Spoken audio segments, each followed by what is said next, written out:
대대장이 비웃으며 으르렁거렸다. 그의 손가락은 군용 변전소의 차가운 철제 구조물에 단단히 묶인 어린 여군을 향해 있었다.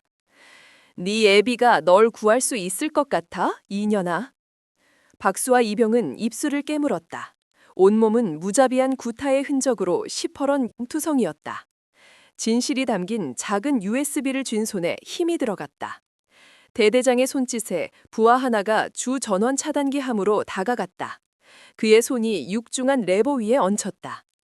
대대장의 목소리는 잔인한 희열로 가득 차 있었다. 10초 안에 너와 네가 가진 비밀은 모두 잿더미가 될 거다. 자, 세워봐. 그가 악마처럼 웃었다. 10, 9, 8. 수아는 두 눈을 질끈 감았다. 뜨거운 눈물 한 줄기가 멍든 뺨을 타고 흘러내렸다. 그녀의 입술에서 터져나온 절박한 속삭임. 아버지. 바로 그 순간 칼날 같은 바람소리를 가르고 등 뒤에서 얼음보다 차가운 목소리가 울려 퍼졌다. 거기까지. 강원도 철원. 대양맹국의 허리를 가로지르는 비무장지대와 맞닿은 이 땅은 겨울의 문턱에서 유난히 더 스산하고 차가웠다. 검은색 지휘용 세단은 황량한 국도를 소리 없이 미끄러져 나아갔다. 차창 밖으로는 수확이 끝난 텅 빈 논과 앙상한 가지만 남은 나무들, 그리고 민간인 통제선임을 알리는 붉은색 경고판만이 반복적으로 스쳐 지나갔다.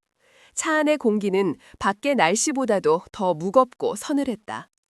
지상작전사령관 육군대장 박진혁은 등받이에 몸을 깊게 기댄 채 굳게 닫힌 입술과 칼날처럼 날카로운 눈빛으로 창밖을 응시하고 있었다. 그의 어깨 위에서 번쩍이는 4개의 별은 대한민국 육군 60만 대군을 호령하는 절대적인 무게를 상징했다.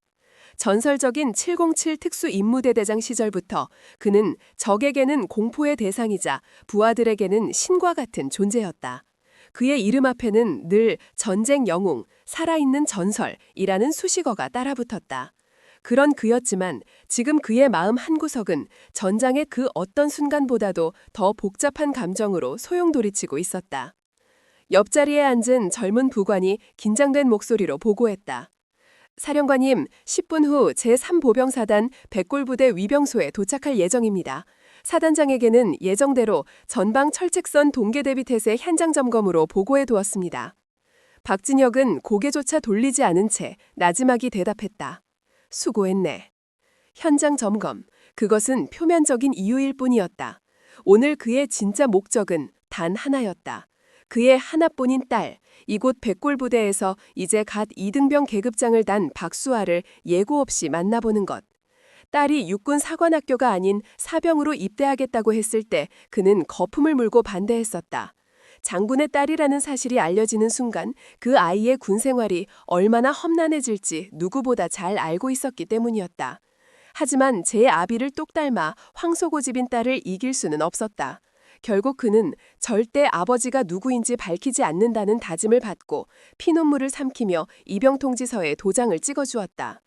그는 품 안에서 낡은 지갑을 꺼내 그 안에 고이 간직해온 작은 사진 한 장을 들여다보았다.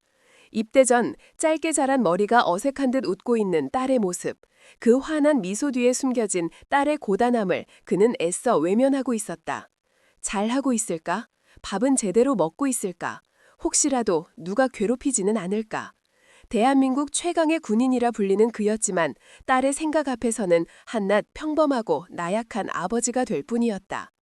차가 부대 입구에서 조금 떨어진 작은 언덕 위에서 멈춰섰다. 박진혁이 손을 들어 제지했기 때문이었다. 여기서 잠시 세우게, 조용히. 그는 차 안에서 소리 없이 창문을 내리고 멀리 보이는 위병소의 풍경을 지켜보았다. 팽팽한 긴장감이 감돌아야 할 최전방부대의 첫인상. 하지만 그의 눈에 들어온 것은 풀어질 대로 풀어져 나사빠진 군인들의 모습이었다. 위병소 앞에서는 3명의 군인이 서 있었다. 2명은 병사였고 1명은 부사관이었다. 그중 1명, 턱을 치켜든 채 짝다리를 짚고 있는 병장의 이름표에는 최동호라고 쓰여 있었다. 그 옆에는 팔짱을 낀 채 이 모든 것을 재미있는 구경거리라도 되는 양 지켜보고 있는 하사가 있었다. 그의 이름은 강민석이었다. 그리고 그 두 놈 앞에 잔뜩 군기가 든 채 부동 자세로 서 있는 한 명의 이등병. 박수아, 그의 딸이었다. 딸을 발견한 순간 박진혁의 입가에 희미한 미소가 떠오르려 했다. 하지만 그 미소는 다음 순간 지옥의 분노로 바뀌어 버렸다. 강민석 가사가 비아냥거리는 목소리로 수아에게 말했다. 야, 박수아, 너는 애비가 없냐? 사회에 있을 때 뭘 배우다 온 거야? 대답은 항상 예, 알겠습니다로 끝나는 거라고 몇 번을 말해야 알아들어? 최동호 병장이 그 말을 받아 거들었다. 그는 수아의 턱 바로 밑까지 얼굴을 들이밀며 침을 튀겼다. 이 새끼가 진짜 빠져가지고 눈빛 봐라. 아직도 도끼가 안 빠졌네. 이런 년들은 말로 해서는 안 돼. 몸으로 직접 가르쳐줘야지. 수아는 입술을 굳게 깨문 채 그들의 모욕을 묵묵히 견뎌내고 있었다. 그녀의 두 주먹은 보이지 않게 떨리고 있었다. 그 모습을 보는 순간 박진혁의 온몸의 피가 거꾸로 솟는 것 같았다. 감히 내 딸에게. 그는 당장이라도 차문을 박차고 뛰쳐나가 저 버러지 같은 몸들의 목을 비틀어버리고 싶었다. 하지만 그는 참았다. 그는 지휘관이었다. 이성을 잃어서는 안 되었다. 그는 상황을 끝까지 지켜보기로 했다. 그리고 그것은 그의 인생 최악의 결정이 되었다.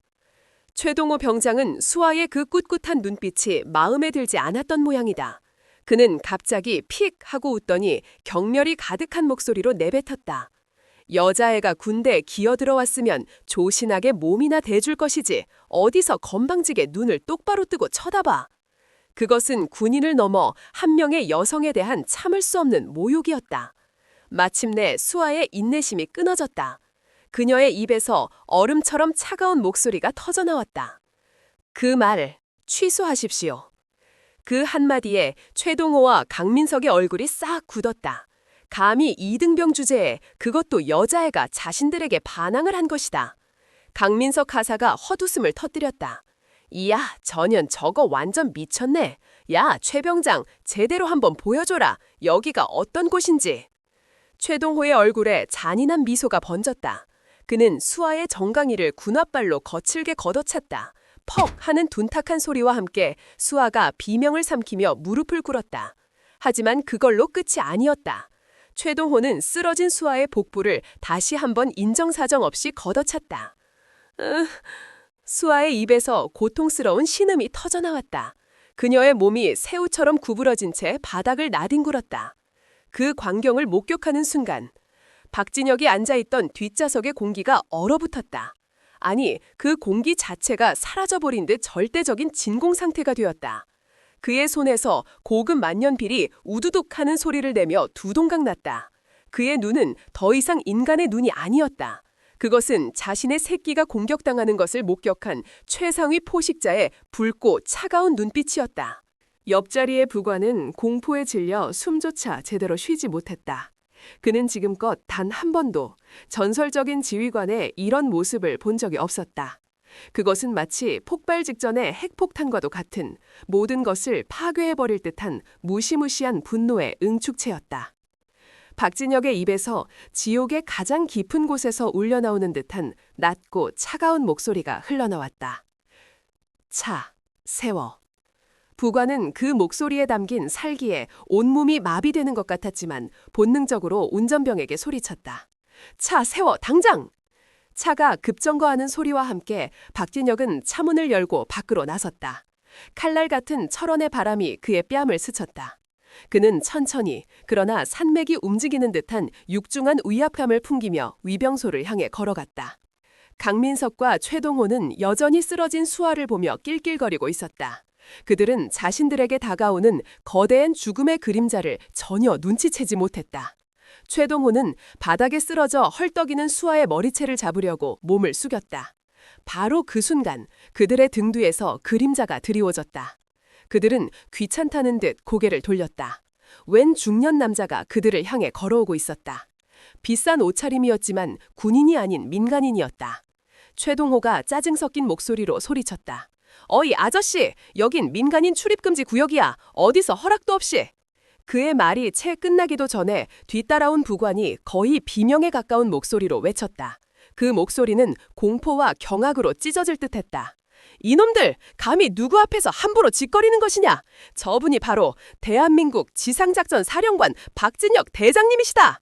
그 말이 떨어지는 순간 위병소 주변의 모든 공기가 얼어붙었다. 최동호와 강민석의 얼굴에서 웃음기가 사라졌다. 그들의 눈이 믿을 수 없다는 듯 천천히 박진혁의 어깨로 향했다. 그리고 그들은 보았다. 차가운 겨울 햇살 아래 그들의 눈을 멀게 할 듯이 찬란하게 빛나고 있는 4개의 다이아몬드, 별, 넷, 대장이었다. 지상작전 사령관, 박진혁 대장. 그 단어들이 최동우 병장과 강민석 하사의 귓가에 꽂히는 순간 세상의 모든 소음이 사라졌다. 철원의 칼바람 소리도, 멀리서 들려오는 포성도, 심지어는 바닥에 쓰러져 고통스럽게 신음하는 박수와 이병의 소리마저도 아득하게 멀어졌다. 그들의 뇌는 그 단어들이 가진 가공할 무게를 감당하지 못하고 사고를 정지시켜버렸다. 시간과 공간이 뒤틀리는 듯한 감각. 그들의 눈에는 오직 눈앞에 서 있는 남자의 어깨에서 악몽처럼 빛나고 있는 4개의 별만이 보일 뿐이었다. 박진혁 대장은 아무 말도 하지 않았다. 그는 그저 얼음장보다도 차가운 눈으로 자신의 발치 앞에 벌레처럼 납작 엎드린 두 놈을 내려다볼 뿐이었다. 그의 침묵은 그 어떤 천둥 같은 호령보다도 더 무겁고 공포스러웠다. 그 침묵 속에는 한 인간이 평생을 바쳐 쌓아올린 군인으로서의 명예와 새끼를 잃을 뻔한 아비의 원초적인 분노가 함께 뒤엉켜 있었다. 그 무게에 짓눌린 최동호와 강민석은 숨조차 제대로 쉴 수 없었다. 온몸에 피가 빠져나가고 그 자리를 순수한 공포가 채우는 듯한 끔찍한 감각. 최동호의 다리가 사시나무처럼 떨리기 시작했다. 그의 뇌리에 자신이 불과 몇 분 전에 저질렀던 만행들이 스쳐 지나갔다. 애비도 없는 년, 몸이나 대줄 것이지. 그리고 딸의 복부를 무자비하게 걷어찼던 그 순간까지. 그는 자신이 무슨 짓을 저질렀는지, 그리고 자신이 걷어찬 저 비참한 이등병이 바로 눈앞에 서 있는 저 괴물의 하나뿐인 피보치라는 사실을 깨닫는 순간 그의 동공이 극도로 확장되었다. 그는 비명조차 지르지 못했다. 그의 정신은 이미 현실을 감당할 수 있는 한계를 넘어 새하얀 공백 속으로 추락하고 있었다. 강민석 하사는 그나마 조금 나았다. 그는 간부였다. 그는 본능적으로 이 상황에서 자신이 해야 할 최선의 행동이 무엇인지 알고 있었다. 그는 뻣뻣한 나무 토막처럼 굳어있던 몸을 움직여 바닥에 머리를 처박을 기세로 엎드렸다. 그의 목소리는 공포로 갈라져 제대로 된 음정을 만들어내지 못했다. 착오가 있었습니다, 사령관님. 저희는 박수와 이병이 사령관님의 따님이신 줄은 꿈에도... 그것은 변명이었다. 하지만 그 변명은 상황을 더욱 악화시킬 뿐이었다. 그 말은 즉 상대가 장군의 딸이 아니었다면 그 모든 모욕과 폭행이 용납될 수 있었다는 의미이기도 했기 때문이었다. 박진혁의 입술이 마침내 아주 미세하게 움직였다. 그의 목소리는 지옥의 가장 깊은 곳에서 끌어올린 듯 낮고 건조하게 울렸다. 그래서 내 딸이 아니었으면 그래도 됐다는 건가? 그 한마디에 강민석의 심장이 바닥으로 떨어지는 듯했다. 그는 필사적으로 머리를 바닥에 찌으며 외쳤다. 아닙니다. 절대 아닙니다. 제가 죽을 죄를 지었습니다. 살려주십시오, 사령관님. 하지만 박진혁은 더 이상 그들에게 눈길조차 주지 않았다. 그는 몸을 돌려 아직도 바닥에서 몸을 제대로 가누지 못하고 있는 딸에게로 다가갔다. 그는 자신의 거대한 몸을 숙여 딸의 상태를 살폈다. 그의 손이 딸의 어깨에 닿으려는 순간 수아가 고통 속에서도 필사적으로 그의 손길을 피했다. 오지 마세요. 수아의 목소리는 고통과 수치심 그리고 원망으로 가득 차 있었다. 그녀는 자신의 가장 비참하고 약한 모습을 하필이면 세상에서 가장 강한 남자인 아버지에게 보이고 말았다는 사실에 절망하고 있었다. 그녀는 아버지가 이런 식으로 자신을 발견하는 것을 원치 않았다. 그녀의 거부에 박진혁의 심장이 칼로 베인 듯 아팠다. 하지만 그는 감정을 드러내지 않았다. 그는 조용히 자리에서 일어났다. 그리고 자신의 부관을 향해 감정이 완전히 제거된 마치 기계와 같은 목소리로 명령을 내렸다. 그의 목소리는 크지 않았지만 위병소 주변의 모든 공기를 얼어붙게 만드는 절대적인 힘을 담고 있었다. 지금 즉시 사단장과 군단장을 여기로 호출해라. 부관은 거의 반사적으로 허리를 꺾으며 외쳤다. 예, 알겠습니다. 그는 떨리는 손으로 군용 스마트폰을 꺼내 단축 번호를 눌렀다. 신호음은 단 한 번밖에 울리지 않았다. 수화기 너머에서는 3사단장인 이동준 소장의 활기찬 목소리가 들려왔다. 충성, 부관님, 사령관님께서는 잘 도착하셨습니까? 지금 막 영접 준비를 마치고. 부관은 그의 말을 자르며 거의 비명을 지르듯 말했다. 사단장님, 지금 당장 위병소로 튀어오십시오. 군합근 묶을 시간도 없습니다. 그리고 오 군단장님께도 보고하십시오. 지금 즉시 헬기를 타고 이곳으로 오시라고. 수화기 너머의 이동준 소장은 상황의 심각성을 본능적으로 깨달았다. 그는 알겠다는 짧은 대답과 함께 전화를 끊었다. 잠시 후 3사단 사령부 전체에 지진이 일어난 듯한 소동이 벌어졌다. 장성급 지휘관용 차량들이 굉음을 내며 사령부를 뛰쳐나왔고 저 멀리 5군단 주둔지에서는 헬리콥터 프로펠러가 급하게 돌아가는 굉음이 희미하게 들려오기 시작했다. 박진혁은 그 모든 것을 등진 채 위병소 앞에 국기 계양대를 향해 걸어갔다. 그는 그곳에 우뚝 서서 차가운 바람에 펄럭이는 태극기를 말없이 올려다보았다. 그의 뒷모습은 마치 분노로 들끓는 화산거도 같았다. 폭발 직전에 위태로운 고요함. 시간은 영원처럼 흘러갔다. 마침내 저 멀리서 여러 대의 지휘관용 차량들이 흙먼지를 일으키며 미친 듯이 달려왔다. 차들은 위병소 앞에 급정거하며 끼익하는 날카로운 마찰음을 냈다.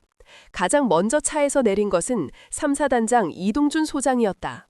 그의 얼굴은 새하얗게 질려 있었고 급하게 뛰어오느라 전투모는 비뚤어져 있었다.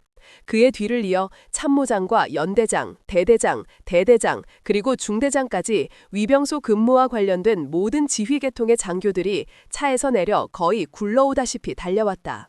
그들은 위병소 앞의 처참한 광경을 보고는 그대로 얼어붙었다.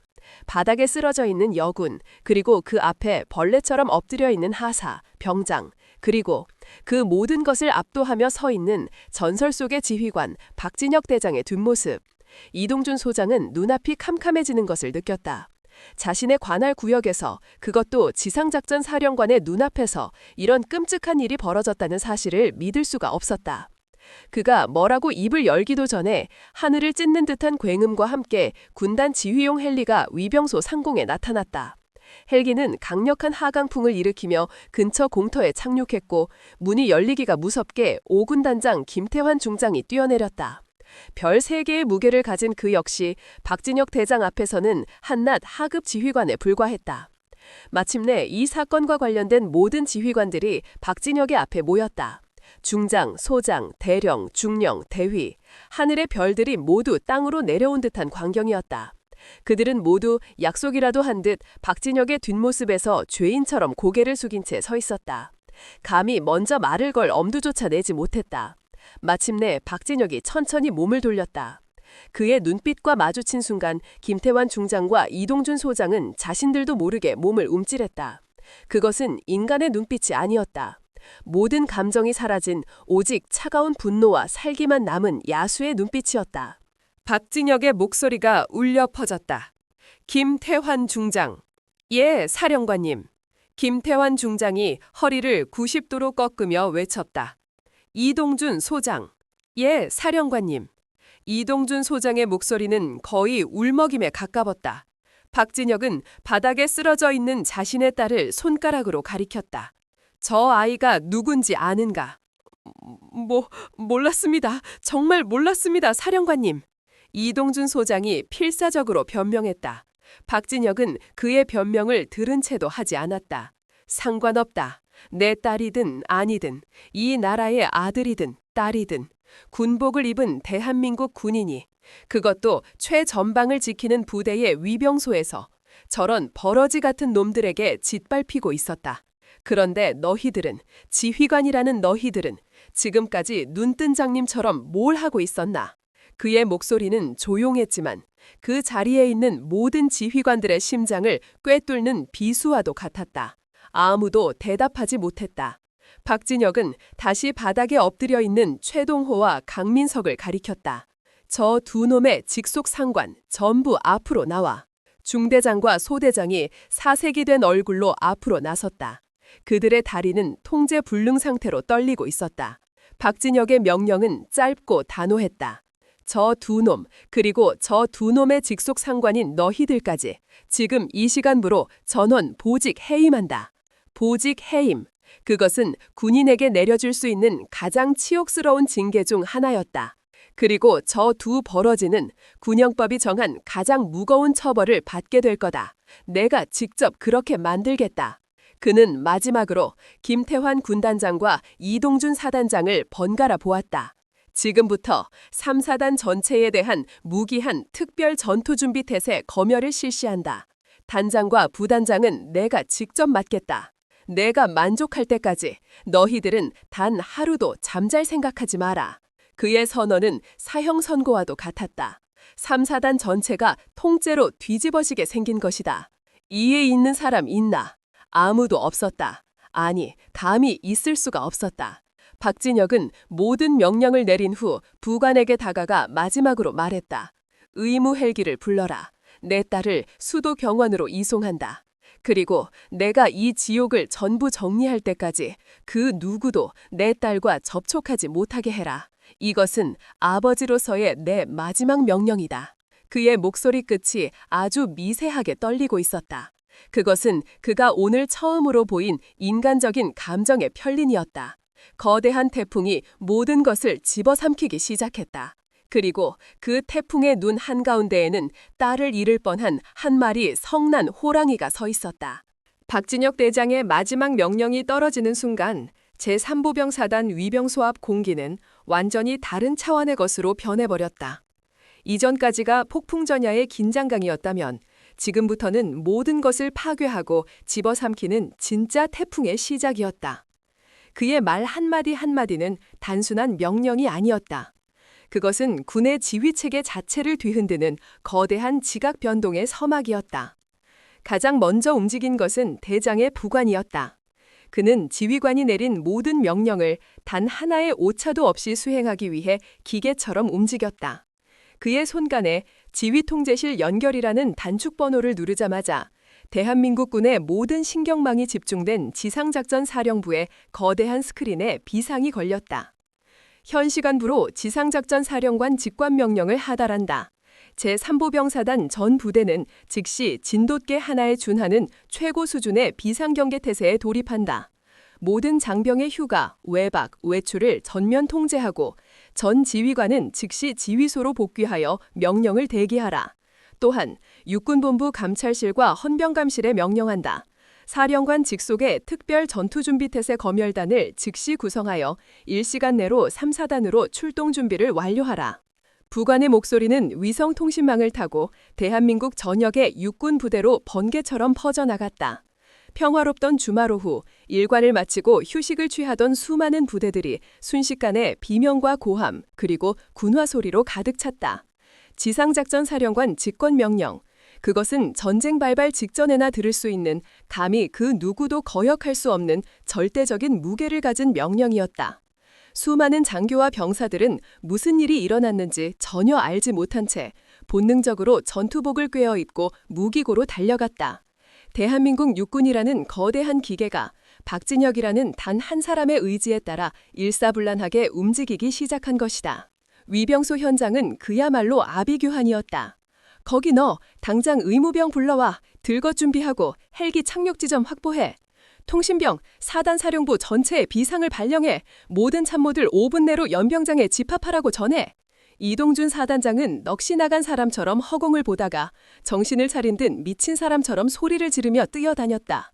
그의 얼굴에는 공포와 절망 그리고 어떻게든 이 상황을 수습해야 한다는 처절함이 뒤섞여 있었다. 김태환 군단장 역시 자신의 참모들에게 쉴 새 없이 무언가를 지시하고 있었다. 하지만 그들의 모든 노력은 부질없었다. 이 태풍의 통제권은 더 이상 그들에게 있지 않았다. 가장 먼저 심판의 칼날을 맞은 것은 이 모든 비극의 원흉들이었다. 박진혁은 보직 해임된 중대장과 이 사태의 직접적인 책임자인 대대장을 자신의 앞으로 호출했다. 문제의 대대장 윤상철 중령은 뒤늦게 보고를 받고 달려왔다. 그는 아직 상황 파악이 제대로 되지 않은 듯 어리둥절한 표정으로 주위를 돌아보고 있었다. 충성, 대대장 중령 윤상철 부르셨습니까? 박진혁은 그를 머리부터 발끝까지 뜯어보는 듯한 시선으로 천천히 훑었다. 기름기가 흐르는 얼굴, 조금 풀어준 듯한 복장, 그리고 상황의 심각성을 전혀 인지하지 못하는 저 안일한 눈빛. 박진혁은 저런 자가 어떻게 최전방부대의 지휘관이 될 수 있었는지 한심하기 짝이 없었다. 자네 부대에서 자네가 지휘하는 병사들 사이에서 이런 끔찍한 폭행과 가혹행위가 일상적으로 벌어지고 있었나? 윤상철 중령은 순간 당황하며 눈알을 굴렸다. 가끔 병사들끼리 군기를 잡기 위한 다툼이 있었다는 보고는 받았습니다만 이 정도일 줄은. 그것은 비겁한 변명이었다. 몰랐다는 말로 책임을 회피하려는 수작. 박진혁의 목소리가 한 톤 더 낮아졌다. 군기를 잡기 위한 다툼? 한 명의 병사가 일방적으로 구타당하고 성적인 모욕까지 당하는 것이 네놈 눈에는 다툼으로 보이나? 그것은 군 기강 확립이 아니라 명백한 범죄다. 너는 지휘관으로서 그 범죄를 인지하고도 묵살했다. 너는 군인이 아니라 범죄의 공범일 뿐이야. 윤상철 중령의 얼굴이 새하얗게 질렸다. 사령관님, 오해십니다. 입 닥쳐. 박진혁의 나지막한 한마디에 윤상철은 입을 굳게 다물었다. 네놈과 네놈의 직속상관이었던 연대장, 그리고 너희들을 지휘 손상에서 감독해야 했던 4단 참모장까지 지금 이 시간부로 전원 보직 해임 및 정식 감찰 조사를 명한다. 헌병들은 저자들을 당장 연행해. 사령관님, 제발 한 번만 기회를. 윤상철이 무릎을 꿇고 애원하려 했지만 그의 말이 끝나기도 전에 양쪽에서 달려든 헌병들에게 팔이 붙들렸다. 그는 짐짝처럼 질질 끌려가며 비명을 질렀다. 한 부대의 왕처럼 군림하던 중령의 비참한 최후였다. 그 모습을 지켜보던 최동호와 강민석의 얼굴은 이미 살아있는 사람의 것이 아니었다. 그들은 자신들의 장난 같은 악행이 이렇게 거대한 나비 효과가 되어 사단 전체를 집어삼킬 줄은 꿈에도 상상하지 못했다. 그들의 눈에는 이제 순수한 공포와 후회만이 남아 쉴 새 없이 눈물을 흘리고 있었다. 하지만 이미 늦었다. 곧이어 두두두 하는 굉음과 함께 붉은색 십자가가 선명한 의무후송 헬기가 위병소 상공에 도착했다. 헬기에서 내린 의무관과 의무병들이 신속하게 들것을 펼쳐 조심스럽게 박수하를 헬기로 옮겼다. 박진혁은 딸이 헬기에 오르는 모습을 단 한순간도 눈을 떼지 않고 지켜보았다. 그의 얼굴은 여전히 화강암처럼 굳어 있었지만 그 눈빛 속에는 깊은 고통과 슬픔이 강물처럼 흐르고 있었다. 아비로서 딸의 고통을 지켜볼 수밖에 없다는 무력감. 그것이 그의 심장을 갈기갈기 찢고 있었다.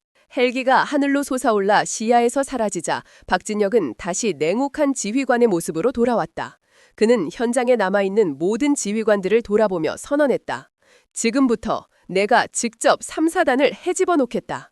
그의 목소리는 조용했지만 그 안에 담긴 결의는 천둥과도 같았다. 나는 이 부대에 만연한 모든 부조리와 폭력 그리고 썩어빠진 정신 상태를 뿌리째 뽑아낼 것이다.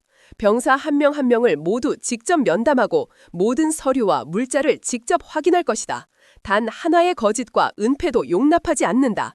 만약 내 검열 과정에서 무언가를 숨기려 하거나 방해하려는 자가 있다면 지휘 고하를 막론하고 군복을 벗게 될 줄 알아라. 이것은 경고가 아니다. 약속이다. 김태환 군단장과 이동준 사단장은 차가운 땀이 등줄기를 타고 흐르는 것을 느꼈다. 그들은 박진혁이라는 인물이 어떤 사람인지 누구보다 잘 알고 있었다. 그는 말로만 위협하는 사람이 아니었다. 그는 한 번 한다고 하면 하늘이 두 쪽 나도 해내는 사람이었다.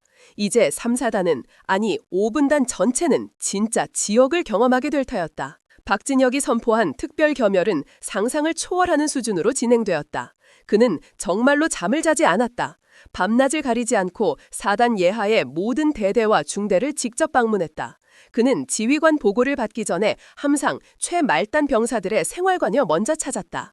그는 병사들을 모두 연병장에 집합시켜놓고 딱 한 가지만 물었다. 부당한 일을 당했거나 목격한 사람 있나? 지금 이 자리에서 말해라. 너희들의 신분은 내가 목숨을 걸고 보장하겠다. 처음에는 모두가 침묵했다. 보복이 두려웠기 때문이었다. 하지만 박진혁의 진심 어린 눈빛과 그가 보여준 압도적인 행동력 앞에서 병사들은 조금씩 입을 열기 시작했다. 한 명의 용기 있는 고백이 나오자 그동안 억눌려왔던 수많은 증언들이 복물처럼 터져나왔다. 폭언과 욕설, 구타, 심지어는 금품 갈취까지. 썩어 문드러진 환부는 생각보다 훨씬 더 깊고 심각했다. 박진혁은 모든 증언을 직접 기록하고 즉시 헌병대를 투입해 가해자들을 체포했다. 며칠 만에 수십 명의 병사와 부사관들이 줄줄이 영창으로 끌려갔다. 부대는 발칵 뒤집혔다. 선임이라는 이유만으로 후임들을 괴롭히던 쓰레기들은 이제 박진혁 대장의 이름만 들어도 경기를 일으킬 정도가 되었다. 반면 묵묵히 고통받던 대다수의 선량한 병사들은 해방감을 맛보았다. 그들은 박진혁을 단순한 지휘관이 아닌 자신들을 구원하러 온 영웅으로 여기기 시작했다. 그의 칼날은 병사들뿐만 아니라 간부들을 향해서도 무자비했다. 그는 모든 부대의 군수창고와 행정서류를 직접 대조했다. 그 과정에서 수많은 비리와 부정들이 드러났다.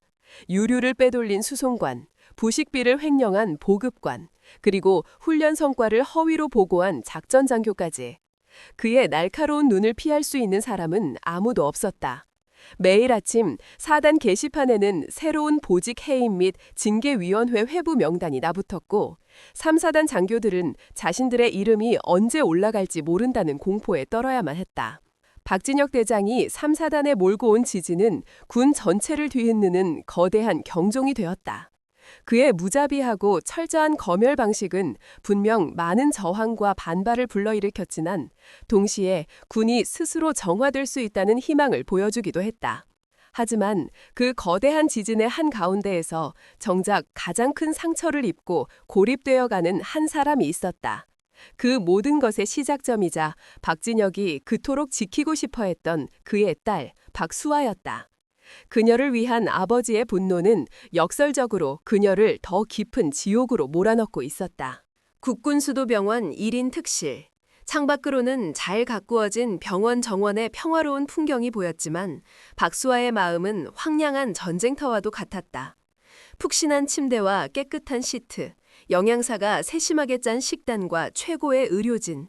그녀는 군인이 받을 수 있는 최상의 대우를 받고 있었지만 단 한순간도 편안함을 느끼지 못했다. 이 모든 과분한 대우가 자신이 대장의 딸이기 때문에 주어진 것이라는 사실이 그녀를 끊임없이 올가매고 있었다. 그녀의 몸에 남았던 시퍼런 멍과 상처들은 시간이 지나며 옅어져 갔다. 하지만 그보다 더 깊은 상처가 그녀의 마음속에 새겨지고 있었다. 수치심, 무력감, 그리고 자신 때문에 벌어지고 있는 거대한 소용돌이에 대한 죄책감. 그녀는 병실에 놓인 TV를 통해 아버지가 3, 4단에서 벌이고 있는 전쟁에 대한 소식을 매일같이 접하고 있었다. 뉴스는 연일 박진혁 대장의 철권 통치, 백골부대, 창군 일의 최대 규모의 개혁 단행과 같은 자극적인 보도를 쏟아냈다. 아버지는 부패를 척결하는 영웅으로 칭송받고 있었다. 하지만 수아의 눈에는 그 모든 것이 자신이라는 문제 때문에 벌어진 끔찍한 비극으로 보일 뿐이었다. 그녀는 병실에 놓인 TV를 통해 아버지가 3, 4단에서 벌이고 있는 전쟁에 대한 소식을 매일같이 접하고 있었다. 뉴스는 연일 박진혁 대장의 철권 통치, 백골부대, 창군 일의 최대 규모의 개혁 단행과 같은 자극적인 보도를 쏟아냈다. 아버지는 부패를 척결하는 영웅으로 칭송받고 있었다. 하지만 수아의 눈에는 그 모든 것이 자신이라는 문제 때문에 벌어진 끔찍한 비극으로 보일 뿐이었다. 그녀는 동기들과 연락을 주고받으며 부대의 소식을 간간히 전해 듣고 있었다. 처음 며칠간 동기들은 그녀의 안부를 걱정하며 위로의 말을 건넸다. 최동호와 강민석 같은 암적인 존재들이 사라진 것에 대해 고맙다는 말도 했다. 하지만 그 분위기는 오래가지 않았다. 아버지의 특별 검열이 장기화되고 그 강도가 상상을 초월하는 수준으로 치닫자 부대 전체가 패닉 상태에 빠졌다는 소식이 들려왔다. 휴가와 외박이 무기한 통제된 병사들의 불만이 폭발 직전이었고 밤낮 없이 이어지는 감사와 조사에 장교들과 부사관들은 거의 녹초가 되어가고 있었다. 부대의 모든 시스템이 사실상 마비 상태에 이르렀다. 그리고 어느 순간부터 그 모든 분노의 화살이 보이지 않게 박수아에게로 향하기 시작했다. 그녀와 메시지를 주고받던 동기들의 말투가 미묘하게 변해갔다. 위로와 걱정의 말은 사라지고 그 자리를 가시돋친 냉소와 비아냥이 채우기 시작했다. 수아, 너는 좋겠다. 아빠 덕분에 편하게 병원에서 쉬고 있어서.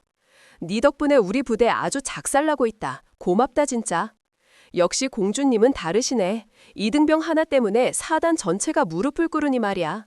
공주님, 아빠백, 고자질쟁이. 그 단어들은 날카로운 유리 조각이 되어 수아의 심장을 파고들었다. 그녀는 아무런 대꾸도 할 수 없었다. 그들의 말이 어느 정도는 사실이었기 때문이었다. 만약 자신이 대장의 딸이 아니었다면 그날의 폭행 사건은 그저 수많은 부대 내 부조리 중 하나로 조용히 묻혔을 것일 것이다. 아버지는 분노하지 않았을 것이고 부대는 이렇게까지 쑥대밭이 되지 않았을 것이다. 결국 이 모든 혼란의 시작은 바로 박수와 자신이었다. 그녀는 더 이상 동기들에게 연락할 수 없었다. 세상과 연결된 유일한 끈이 끊어지자 그녀는 하얀 병실이라는 감옥 안에 완벽하게 고립되었다. 그녀를 찾아오는 사람은 단 한 명뿐이었다. 며칠에 한 번씩 모든 일을 마치고 녹초가 된 몸을 이끌고 오는 아버지 박진혁. 그는 올 때마다 딸이 좋아하던 과일과 간식을 사들고 왔지만 두 사람 사이에는 언제나 어색하고 무거운 침묵만이 흘렀다. 박진혁은 딸을 어떻게 위로해야 할지 몰랐다. 그는 평생을 군인으로 살았다. 명령하고 돌격하고 적을 섬멸하는 데에는 익숙했지만 상처 입은 딸의 마음을 어루만져주는 방법은 배운 적이 없었다. 그는 그저 딸의 상태를 묻고 의사에게 치료 경과를 보고받는 것이 자신이 할 수 있는 최선이라고 생각했다. 몸은 좀 어떠냐? 의사 말로는 곧 퇴원해도 좋다고 하더구나. 네, 괜찮아요. 부대는 걱정하지 마라. 내가 전부 다 깨끗하게 정리하고 있다. 다시는 너 같은 피해자가 나오지 않도록 아주 뿌리를 뽑아버릴 테니. 아버지가 정리라는 말을 할 때마다 수아의 가슴에는 돌덩이가 내려앉는 듯 했다. 그녀에게 그 말은 너 때문에 더 많은 사람들의 고통받고 있다는 말처럼 들렸다. 그녀는 아버지를 원망하고 싶지 않았다. 아버지가 자신을 얼마나 사랑하는지, 자신을 위해 얼마나 애쓰고 있는지 누구보다 잘 알고 있었다. 하지만 동시에 그녀는 아버지의 그 방식이 너무나도 원망스러웠다. 아버지는 자신을 구한 것이 아니었다. 그는 그저 자신의 분노를 자신의 방식대로 풀고 있을 뿐이었다. 그는 딸의 상처를 들여다보는 대신 자신이 휘두를 수 있는 가장 큰 망치를 들고 와서 모든 것을 부숴버리고 있었다. 그녀는 병실 상밖으로 보이는 세상과 점점 더 멀어지고 있었다. 자신 때문에 아버지는 군 전체를 적으로 돌리고 있었고 동료들은 자신에게 등을 돌렸다. 그녀는 피해자였지만 어느새 모두에게 가해자가 되어 있었다. 이 끔찍한 역설 속에서 그녀의 영혼은 서서히 병들어가고 있었다. 어느 날 이동준 소장이 개인 자격으로 그녀의 병문안을 왔다. 그는 박진혁 대장이 자리를 비운 틈을 타 몰래 그녀를 찾아온 것이었다. 그의 얼굴은 며칠 사이에 10년은 늙어버린 것처럼 수척해져 있었다. 그는 수아에게 깊이 고개를 숙였다. 미안하다. 내가 지휘관으로서 내 부대에서 벌어진 일을 제대로 살피지 못했다. 이 모든 것은 나의 불찰이다. 진심으로 사과한다.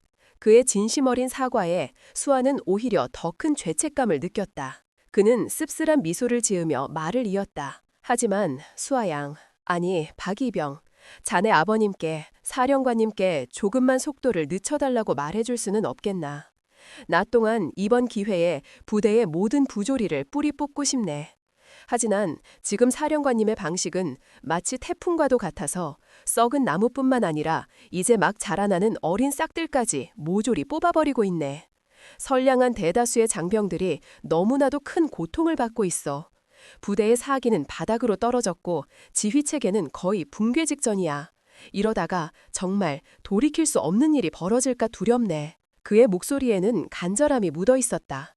그는 박진혁 대장에게 직접 말할 수 없었기에 그의 유일한 약점인 딸에게 호소하러 온 것이었다. 그의 말을 듣는 내내 수아는 심장이 차갑게 식어가는 것을 느꼈다. 이동준 소장이 돌아간 후 수아는 오랫동안 창밖을 바라보았다. 그녀는 결심했다. 더 이상 이렇게 숨어 있을 수만 없다고. 이 끔찍한 악순환을 끊기 위해서는 자신이 직접 아버지와 맞서야만 한다고. 그날 저녁 박진혁이 어김없이 지친 얼굴로 병실을 찾아왔다. 그는 막 회의를 마치고 온 듯 전투복 차림이었다. 그에 대해서는 화약 냄새와 깊은 피로의 냄새가 났다. 그가 과일 바구니를 내려놓으며 입을 열었다. 내일이면 특별 검열도 거의 마무리 된다. 이제 곧 부대로 복귀할 수 있을 거다. 내가 모든 것을 바로잡아 놓았으니 이제 아무도 널 함부로 대하지 못할 그때였다. 수아가 그의 말을 자르며 그동안 단 한 번도 보인 적 없었던 차가운 목소리로 말했다. 그만하세요. 박진혁은 순간 자신의 귀를 의심했다. 뭐라고? 수아는 침대에서 일어나 아버지의 눈을 똑바로 쳐다보았다. 그녀의 눈에는 더 이상 나약한 피해자의 눈물이 아닌 분노와 절망으로 이글거리는 불꽃이 타오르고 있었다. 제발 이제 그만하시라고요, 아버지. 그녀의 목소리가 가늘게 떨리고 있었다. 그 안에는 그동안 꾹꾹 눌러왔던 모든 감정들이 담겨 있었다. 이것은 아버지와 딸 사이에 생긴 너무나도 깊고 아픈 균열의 시작이었다. 그만하세요. 딸의 입에서 나온 그 차가운 한마디는 100마디의 적군 포화보다도 더 날카롭게 박진혁의 심정을 관통했다. 그는 순간 말문이 막혔다. 평생을 전장에서 살아온 그였지만 지금 자신의 눈앞에서 벌어지고 있는 이 상황을 어떻게 받아들여야 할지 알 수 없었다. 분노와 절망으로 가득 찬 딸의 눈빛. 그것은 그가 지금껏 단 한 번도 본 적 없는 너무나도 낯선 모습이었다. 그는 애써 침착함을 유지하며 물었다. 그의 목소리는 자신도 모르게 조금씩 굳어지고 있었다. 수아야, 지금 그게 무슨 말이냐? 내가 널 위해서, 절 위해서요? 수아가 그의 말을 자르며 되물었다. 그녀의 목소리에는 날카로운 조소가 섞여 있었다. 그녀는 마치 무너져 내리기 직전의 댐처럼 위태롭게 흔들리고 있었다. 아버지가 지금 하시는 일이 정말 절 위한 일이라고 생각하세요? 아니요. 아버지는 절 구한 게 아니에요. 아버지는 그저 아버님의 분노를 풀고 계신 것뿐이에요. 제 상처는 들여다보지도 않은 채 그저 아버님의 방식대로 모든 걸 부수고 짓밟고 계신 거라고요. 그녀의 외침은 하얀 병실의 벽에 부딪혀 메아리 쳤다. 박진혁의 얼굴이 딱딱하게 굳었다. 그는 딸의 말을 이해할 수 없었다. 그는 딸을 지키기 위해 군 전체를 적으로 돌리는 것도 마다하지 않았다. 자신의 모든 것을 걸고 딸에게 상처를 준 모든 것들을 뿌리 뽑고 있었다. 그런데 딸은 그런 그에게 고맙다는 말 대신 비수를 꼽고 있었다. 깊은 배신감이 그의 가슴 속에서 치밀어 올랐다. 그의 목소리가 싸늘하게 가라앉았다. 내가 틀렸다는 거냐? 저런 버러지 같은 놈들로부터 널 지키고 다시는 너 같은 피해자가 나오지 않도록 군 기강을 바로 세우는 것이 잘못된 일이라는 거냐? 방식이 틀렸잖아요. 수아가 울음을 터뜨리며 소리쳤다. 그동안 꾹꾹 눌러왔던 모든 서름과 억울함이 눈물과 함께 쏟아져 나왔다. 저는 아버지가 이렇게 해주시길 바란 게 아니었어요. 저는 그냥 조용히 군 생활 마치고 싶었을 뿐이에요. 아버지가 누군지 아무도 모르게 제 힘으로 다른 동기들처럼 평범하게요. 그런데 아버지가 나타나셔서 모든 걸 망쳐버렸어요. 아버지가 휘두르는 그 무지막지한 권력 때문에 이제 저는 부대에서 공주님이라고 불려요. 모두가 저를 손가락질하고 애비뺑 믿고 고자질한 년이라고 수군거린다고요. 아세요? 그녀의 절규에 박진혁은 할 말을 잃었다.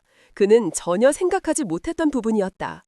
그는 오직 적을 섬멸하는 것에만 집중했을 뿐 그 과정에서 딸이 어떤 상처를 입게 될지는 미처 헤아리지 못했다. 그는 훌륭한 지휘관이었지만 서투른 아버지였다. 수아의 울음 섞인 목소리는 멈추지 않았다. 이제 아무도 저와 말을 섞으려 하지 않아요. 저는 동기들을 모두 잃었어요. 제가 돌아갈 부대는 이제 제가 알던 그곳이 아니에요. 아버지가 만들어 놓은 거대한 감옥일 뿐이라고요. 이게 아버지가 원했던 결과인가요? 저를 구하는 게 아니라 저를 완벽하게 고립시키는 거요.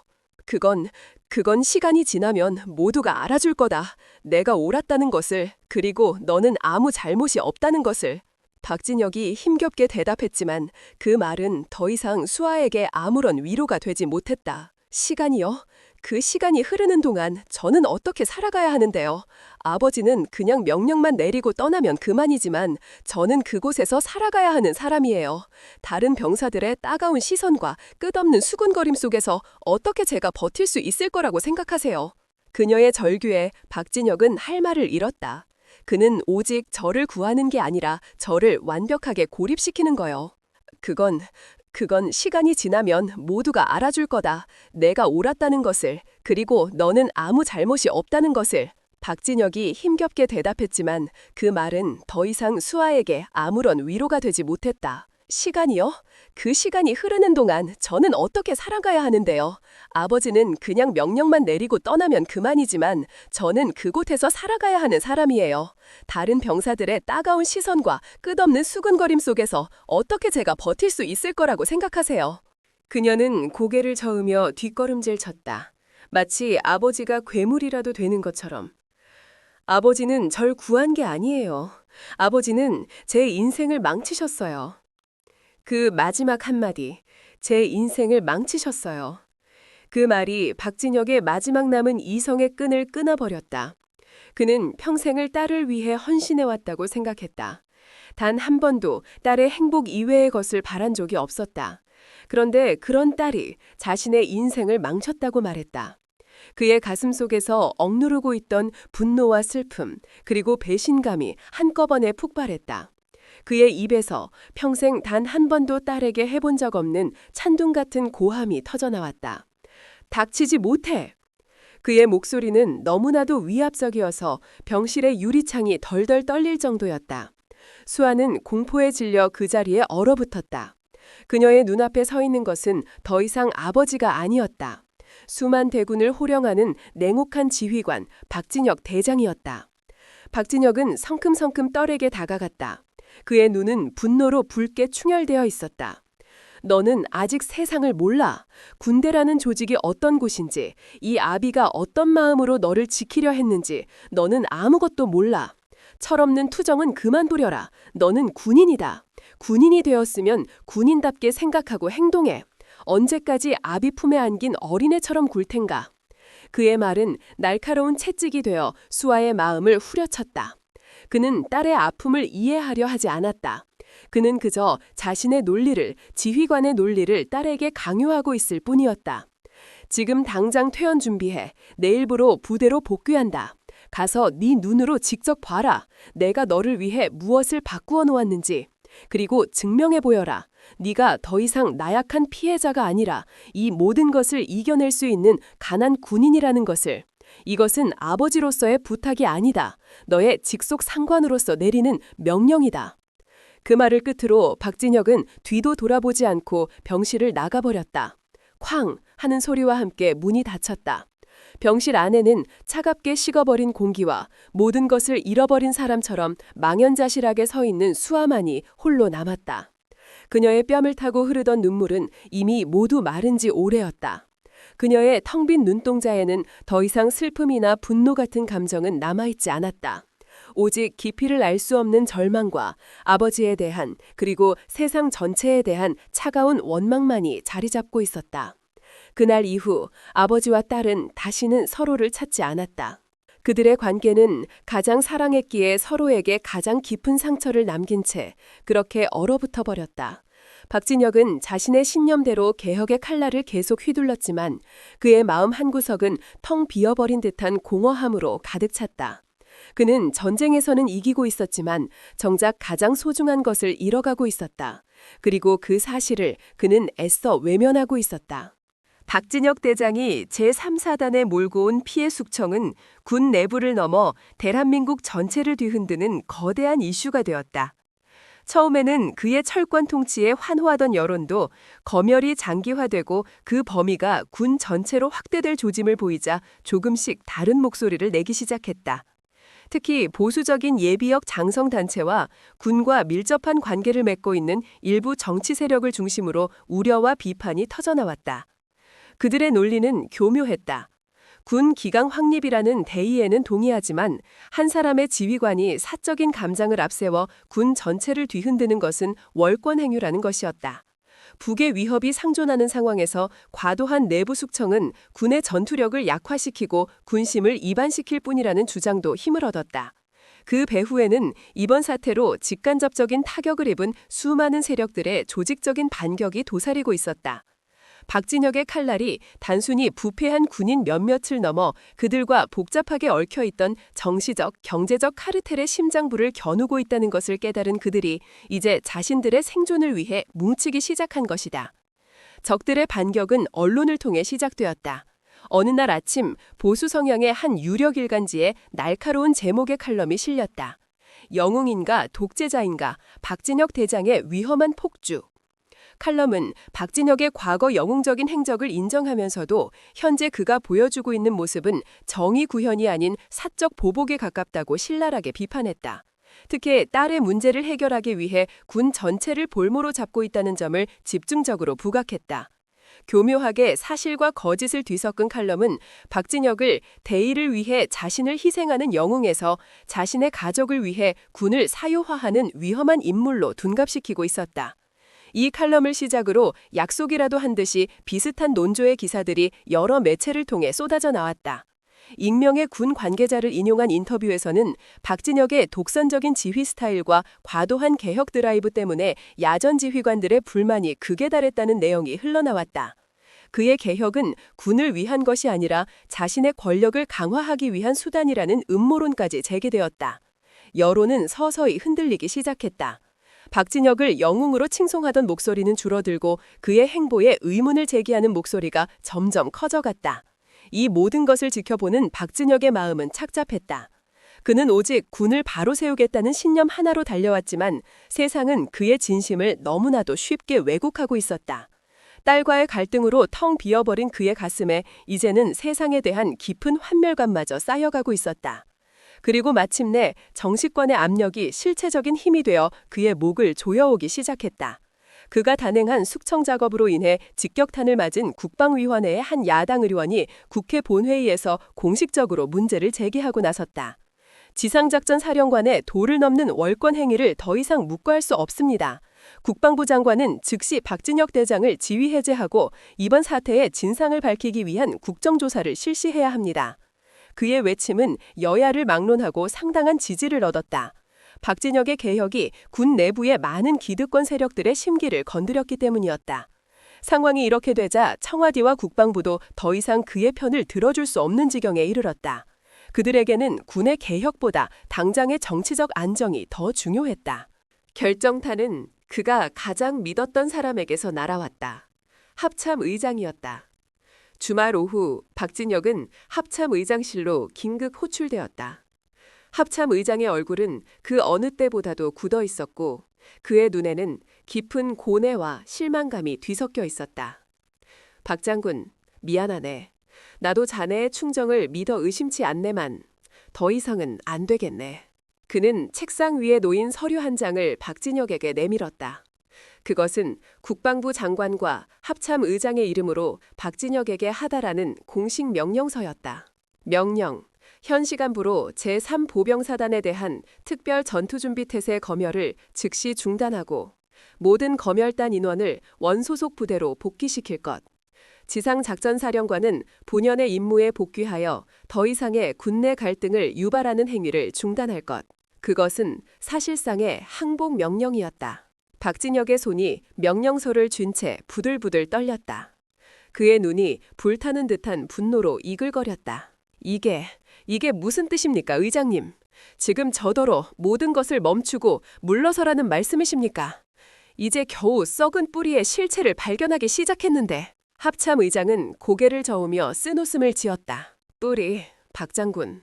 자네가 건드린 건 단순한 뿌리가 아니야. 이 나라의 군과 정치를 수십 년간 지탱해온 거대한 집안 그 자체일세. 그걸 통째로 뽑아내려 하니 땅이 흔들리지 않을 수 있겠나. 지금 청와대와 국회는 자네 때문에 벌어진 이 지진을 감당할 수가 없어. 이건 나로서도 어쩔 수 없는 결정이었네.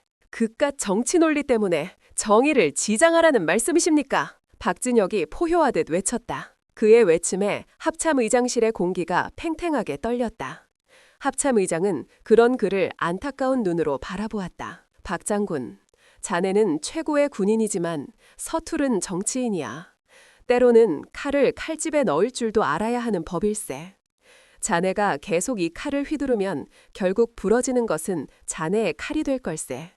이건 군 선배로서 그리고 자네를 아끼는 친구로서 해주는 마지막 충고일세. 박진혁은 더 이상 아무 말도 할 수 없었다. 그는 거대한 벽 앞에서 무력하게 패배했다. 적의 총칼 앞에서는 단 한 번도 물러선 적 없었던 그였지만 정치라는 보이지 않는 거대한 힘 앞에서는 속수무책이었다. 그는 자신이 믿었던 모든 것, 조국, 군, 그리고 정의라는 가치에 깊은 회의감을 느꼈다. 그는 텅 빈 눈으로 합참의장을 바라보며 기계처럼 대답했다. 알겠습니다. 명령에 복종하겠습니다. 그 말을 내뱉는 순간 그의 등 뒤에서 무언가 쿵 하고 무너져 내리는 소리가 들리는 듯했다. 그것은 그가 평생을 바쳐 쌓아 올린 군인으로서의 자부심과 심렵이 무너지는 소리였다. 그날 저녁 제3사단에 내려졌던 모든 특별명령이 해제되었다. 한 달 가까이 부대를 옥죄던 검열단이 철수한다는 소식에 부대는 안도와 환호의 분위기에 휩싸였다. 징계를 받았던 지휘관들은 하나둘씩 원대 복귀하거나 더 좋은 보직으로 옮겨가기 시작했다. 박진혁이 일으켰던 거대한 태풍은 마치 아무 일도 없었다는 듯이 하룻밤 사이에 잦아들었다. 박진혁은 자신의 집무실에 홀로 앉아 텅 빈 창밖의 어둠을 바라보고 있었다. 그는 모든 것을 잃었다. 군의 개혁은 실패로 돌아갔고 그는 사적인 감정으로 군을 혼란에 빠뜨린 지휘관이라는 오명을 뒤집었었다. 그리고 무엇보다 그는 딸을 잃었다. 그는 서랍을 열어 딸과 함께 찍었던 낡은 사진을 꺼내들었다. 사진 속에서 환하게 웃고 있는 딸의 모습이 오늘따라 유난히 멀게 느껴졌다. 그는 사진을 가만히 어루만졌다. 그의 거칠고 투박한 손끝에서 뜨거운 무언가가 뚝 하고 떨어져 내렸다. 평생 단 한 번도 눈물을 보이지 않았었던 강철의 사나이의 눈에서 뜨거운 눈물이 흘러내리고 있었다. 그것은 패배의 눈물이자 후회의 눈물이었다. 하지만 그는 알지 못했다. 그가 실패했다고 생각한 바로 그 순간, 그가 지키지 못했다고 자책했던 그의 딸이 아버지가 시작했던 이 전쟁을 끝내기 위해 홀로 일어서고 있었다는 사실을. 진정한 반격은 이제부터 시작이었다. 아버지가 떠난 후 박수아는 지옥 같은 시간 속에 던져졌다. 부대로 복귀한 첫날, 그녀를 맞이한 것은 싸늘한 침묵과 경멸이 뒤섞인 동료들의 시선이었다. 아무도 그녀에게 말을 걸지 않았다. 그녀는 투명인간 취급을 당했고 식당에서도 생활관에서도 훈련장에서도 철저히 혼자였다. 그녀가 지나갈 때마다 등 뒤에서는 공주님 납신다. 전연 때문에 우리가 개고생했지 하는 비수 같은 수근거림이 들려왔다. 아버지가 일으켰던 태풍은 모든 것을 원점으로 되돌려 놓았다. 보직 해임되었던 대대장 윤상철 중령은 보란듯이 부대로 복귀했고 다른 징계자들 역시 아무 일 없었다는 듯 원래의 자리로 돌아왔다. 그들은 이전보다 더욱 교묘하고 은밀하게 자신들에게 반기를 들었던 병사들을 괴롭히기 시작했다. 그리고 그 모든 보복의 중심에는 박수아가 있었다. 그녀는 본보기가 되었다. 누구든 감히 지휘관에게 밉보이면 어떻게 되는지를 보여주는 살아있는 증거. 수아는 하루하루를 버텨내는 것이 고통이었다. 아버지에 대한 원망은 시간이 갈수록 깊어졌다. 아버지는 자신을 구한 것이 아니라 더 깊은 나락으로 밀어넣고 떠나버린 것이었다.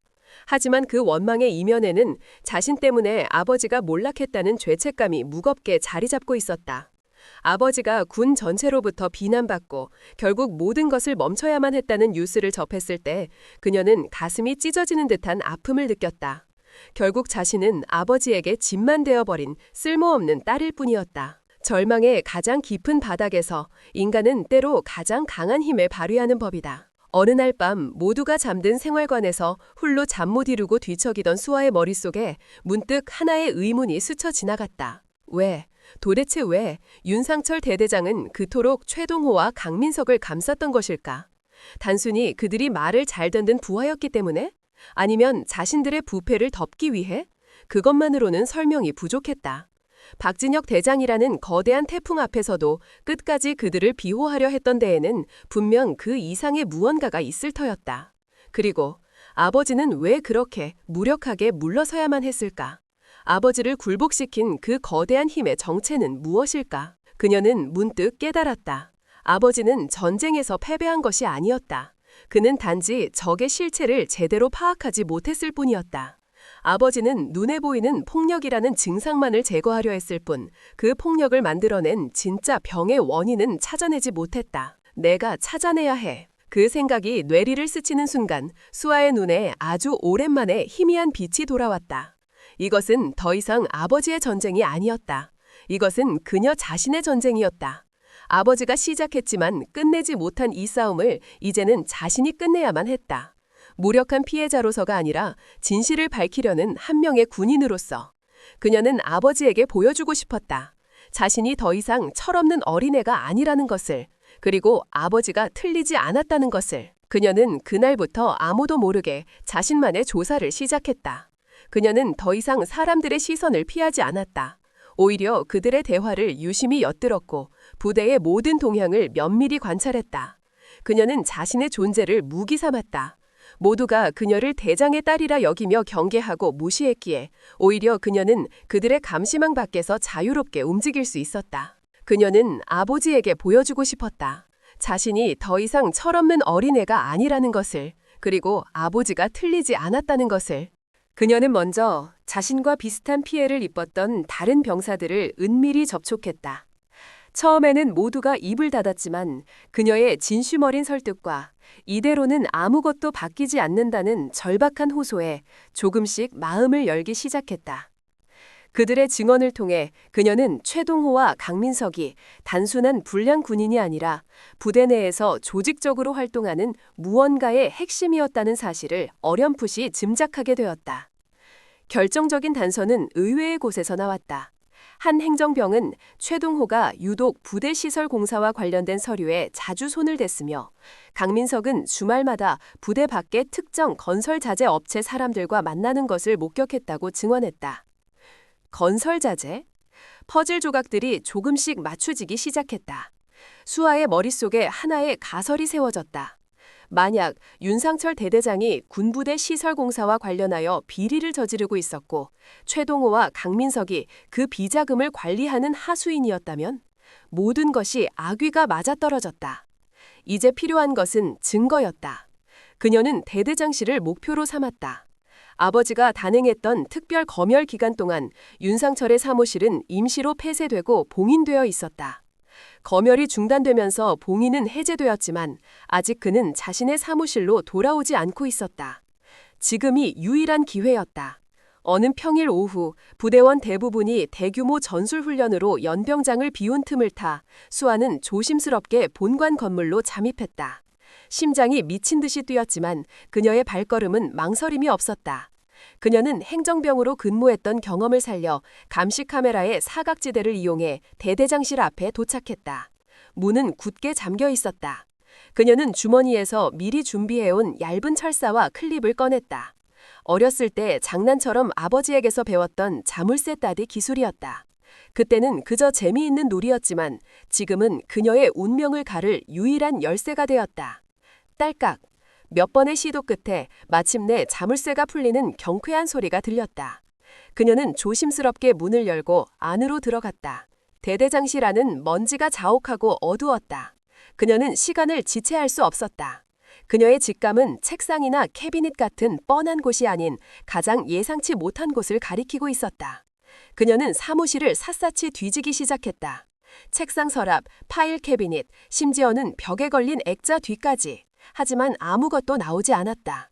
초조함에 입술이 바싹 말라갈 때쯤 그녀의 시선이 방 한 구석에 놓인 낡은 철제 난로에 닿았다. 지금은 거의 사용하지 않는 구식 난로. 그녀는 본능적으로 그곳으로 다가갔다. 난로 아래 재를 받는 서랍을 열자 그 안쪽 깊숙한 곳, 그을음으로 위장된 작은 틈새에 무언가 딱딱한 것이 손끝에 닿았다. 작은 USB 메모리 스틱이었다. 심장이 벨꼬 밑으로 떨어지는 듯했다. 그녀는 떨리는 손으로 USB를 자신의 전투복 주머니 깊숙이 숨겼다. 그리고는 서둘러 사무실을 빠져나왔다. 생활관으로 돌아온 그녀는 아무도 없는 틈을 타 행정반 컴퓨터에 몰래 USB를 꽂았다. 그리고 그 안에 담긴 내용을 확인하는 순간 그녀는 온몸의 피가 차갑게 식는 것을 느꼈다. 그 안에는 그녀의 예상을 뛰어넘는 거대한 부패의 실체가 고스란히 담겨 있었다. 수십 개의 엑셀 파일에는 지난 몇 년간 부대에서 진행된 모든 시설 공사의 내역과 자재 납품 단가가 정리되어 있었고, 그리고 그 옆에는 실제 시중 단가와 비교한 차액이 꼼꼼하게 계산되어 있었다. 그 차액은 고스란히 비자금이라는 이름으로 관리되고 있었고, 그 돈의 일부가 최동호와 강민석의 차명 계좌로 정기적으로 입금된 내역까지 첨부되어 있었다. 더욱 충격적인 것은 한 워드 파일에 담긴 내용이었다. 그것은 중대장이 대대장에게 올렸던 수십 통의 공식 보고서였다.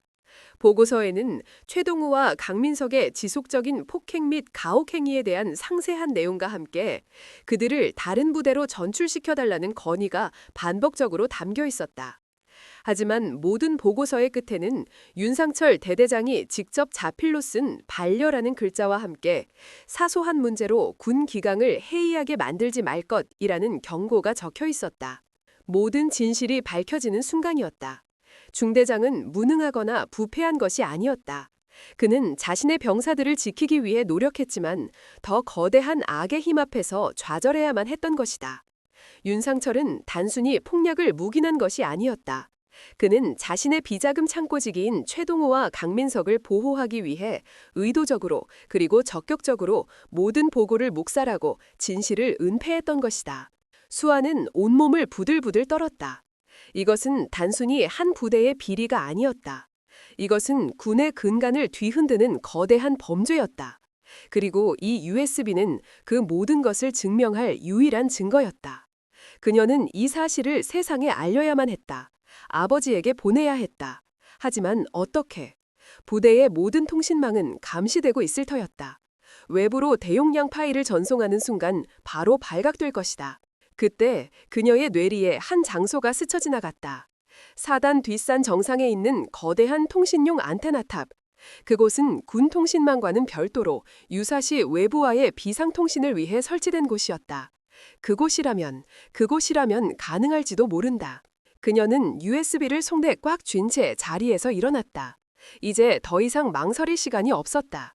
그녀는 피해자가 아니었다. 그녀는 이제 진실이라는 가장 강력한 무기를 손에 쥔 한 명의 전사였다. 그녀의 발걸음은 조용했지만 그 어느 때보다도 단호하고 빨랐다. 그녀는 아무도 모르게 생활관을 빠져나와 통신탑이 있는 험준한 산길을 향해 달리기 시작했다. 그녀의 등 뒤로 길고 어두운 그림자가 맹수처럼 그녀를 쫓고 있었다. 어둠이 내리기 시작한 산길은 험준했다. 박수아는 가쁜 숨을 몰아쉬며 거의 기다시피 비탈길을 올랐다. 날카로운 나뭇가지가 전투복을 찢고 팔에 생채기를 냈지만 그녀는 고통을 느낄 겨를조차 없었다. 그녀의 머릿속은 오직 단 하나의 생각으로 가득 차 있었다. 빨리, 더 빨리, 통신탑으로. 손안에 준 작은 USB의 차가운 감촉이 그녀에게 힘을 주었다. 이것만 있으면 이 지긋지긋한 악몽을 끝낼 수 있다. 아버지의 명예를 되찾고 억울하게 고통받은 모든 이들의 진실을 밝힐 수 있다. 그녀는 자신을 위해 달리는 것이 아니었다. 그녀는 정의를 위해 달리고 있었다. 얼마나 올랐을까? 마침내 앙상한 나뭇가지들 사이로 저 멀리 산 정상에 우뚝 솟은 거대한 통신탑의 실루엣이 보이기 시작했다. 희망이 보이자 그녀의 발에 다시 힘이 붙었다. 하지만 그 희망은 순식간에 절망으로 바뀌었다. 그녀의 등 뒤 저 아래쪽 산길에서 여러 개의 손전등 불빛이 어지럽게 흔들리며 이쪽을 향해 빠르게 다가오고 있었다. 그리고 그 불빛들 사이로 익숙한 목소리가 악귀처럼 울려 퍼졌다. 거기서 박수아! 윤상철 대대장이었다. 수아의 심장이 발밑으로 곤두박치는 듯했다. 어떻게 벌써 알아챈 거지? 자신이 대대장실에 들어갔다는 것을, 그리고 USB를 가져갔다는 것을 어떻게 안단 말인가? 생각할 시간이 없었다. 그녀는 본능적으로 몸을 돌려 정상을 향해 다시 미친 듯이 달리기 시작했다. 전연 잡아! 절대 놓치지 마! 윤상철의 고함과 함께 여러 명의 발소리가 거친 숨소리와 뒤섞여 그녀의 뒤를 바싹 따라붙기 시작했다. 그들은 평범한 병사들이 아니었다. 움직임이 날렵하고 조직적이었다. 최동호와 강민석, 그리고 그들의 수종 노릇을 하던 불량배들이었다. 수아는 필사적으로 달렸다. 폐가 터질 듯한 고통이 몰려왔지만 멈출 수 없었다. 여기서 잡히면 모든 것이 끝장이었다. 증거는 사라질 것이고 그녀는 어쩌면 살아서 이 산을 내려가지 못할지도 모른다. 아버지의 얼굴이 눈앞에 어른거렸다. 산 정상은 이제 손에 잡힐 듯 가까웠다.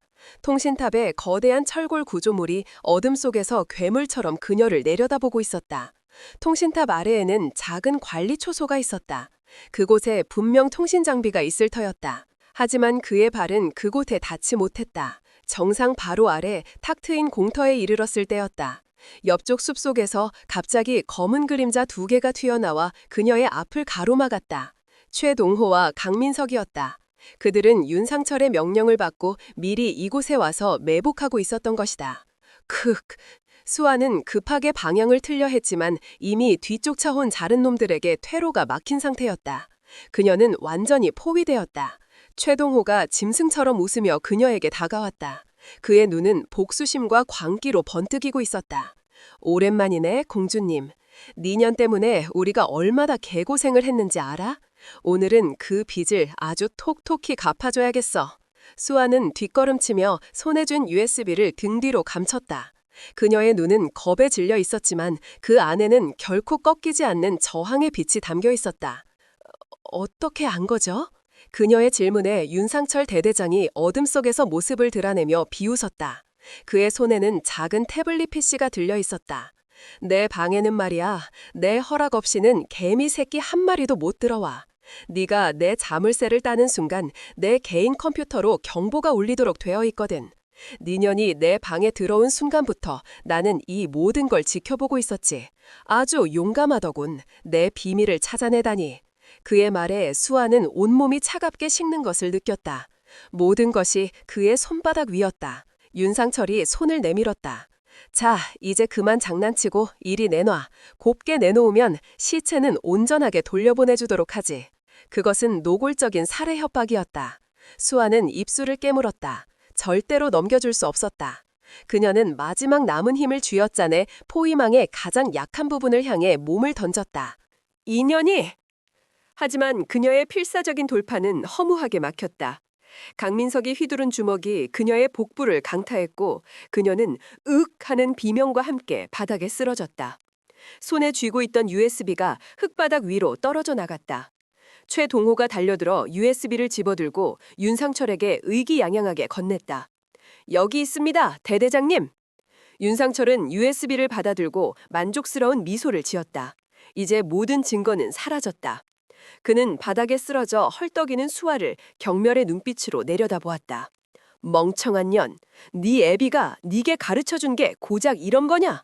하긴 그놈도 결국엔 정치판의 개새끼들 앞에서 꼬리 내리고 도망쳤지. 부전여전이로군. 그가 아버지를 모욕하는 순간 수아의 눈에서 불꽃이 튀었다. 그녀는 쓰러진 채로 흙을 한 줌 집어 윤상철의 얼굴에 뿌렸다. 닥쳐! 우리 아버지를 모욕하지 마! 이 미친년이! 얼굴에 흙을 뒤집어 쓴 윤상철이 격분하여 수아의 머리채를 잡아찼다.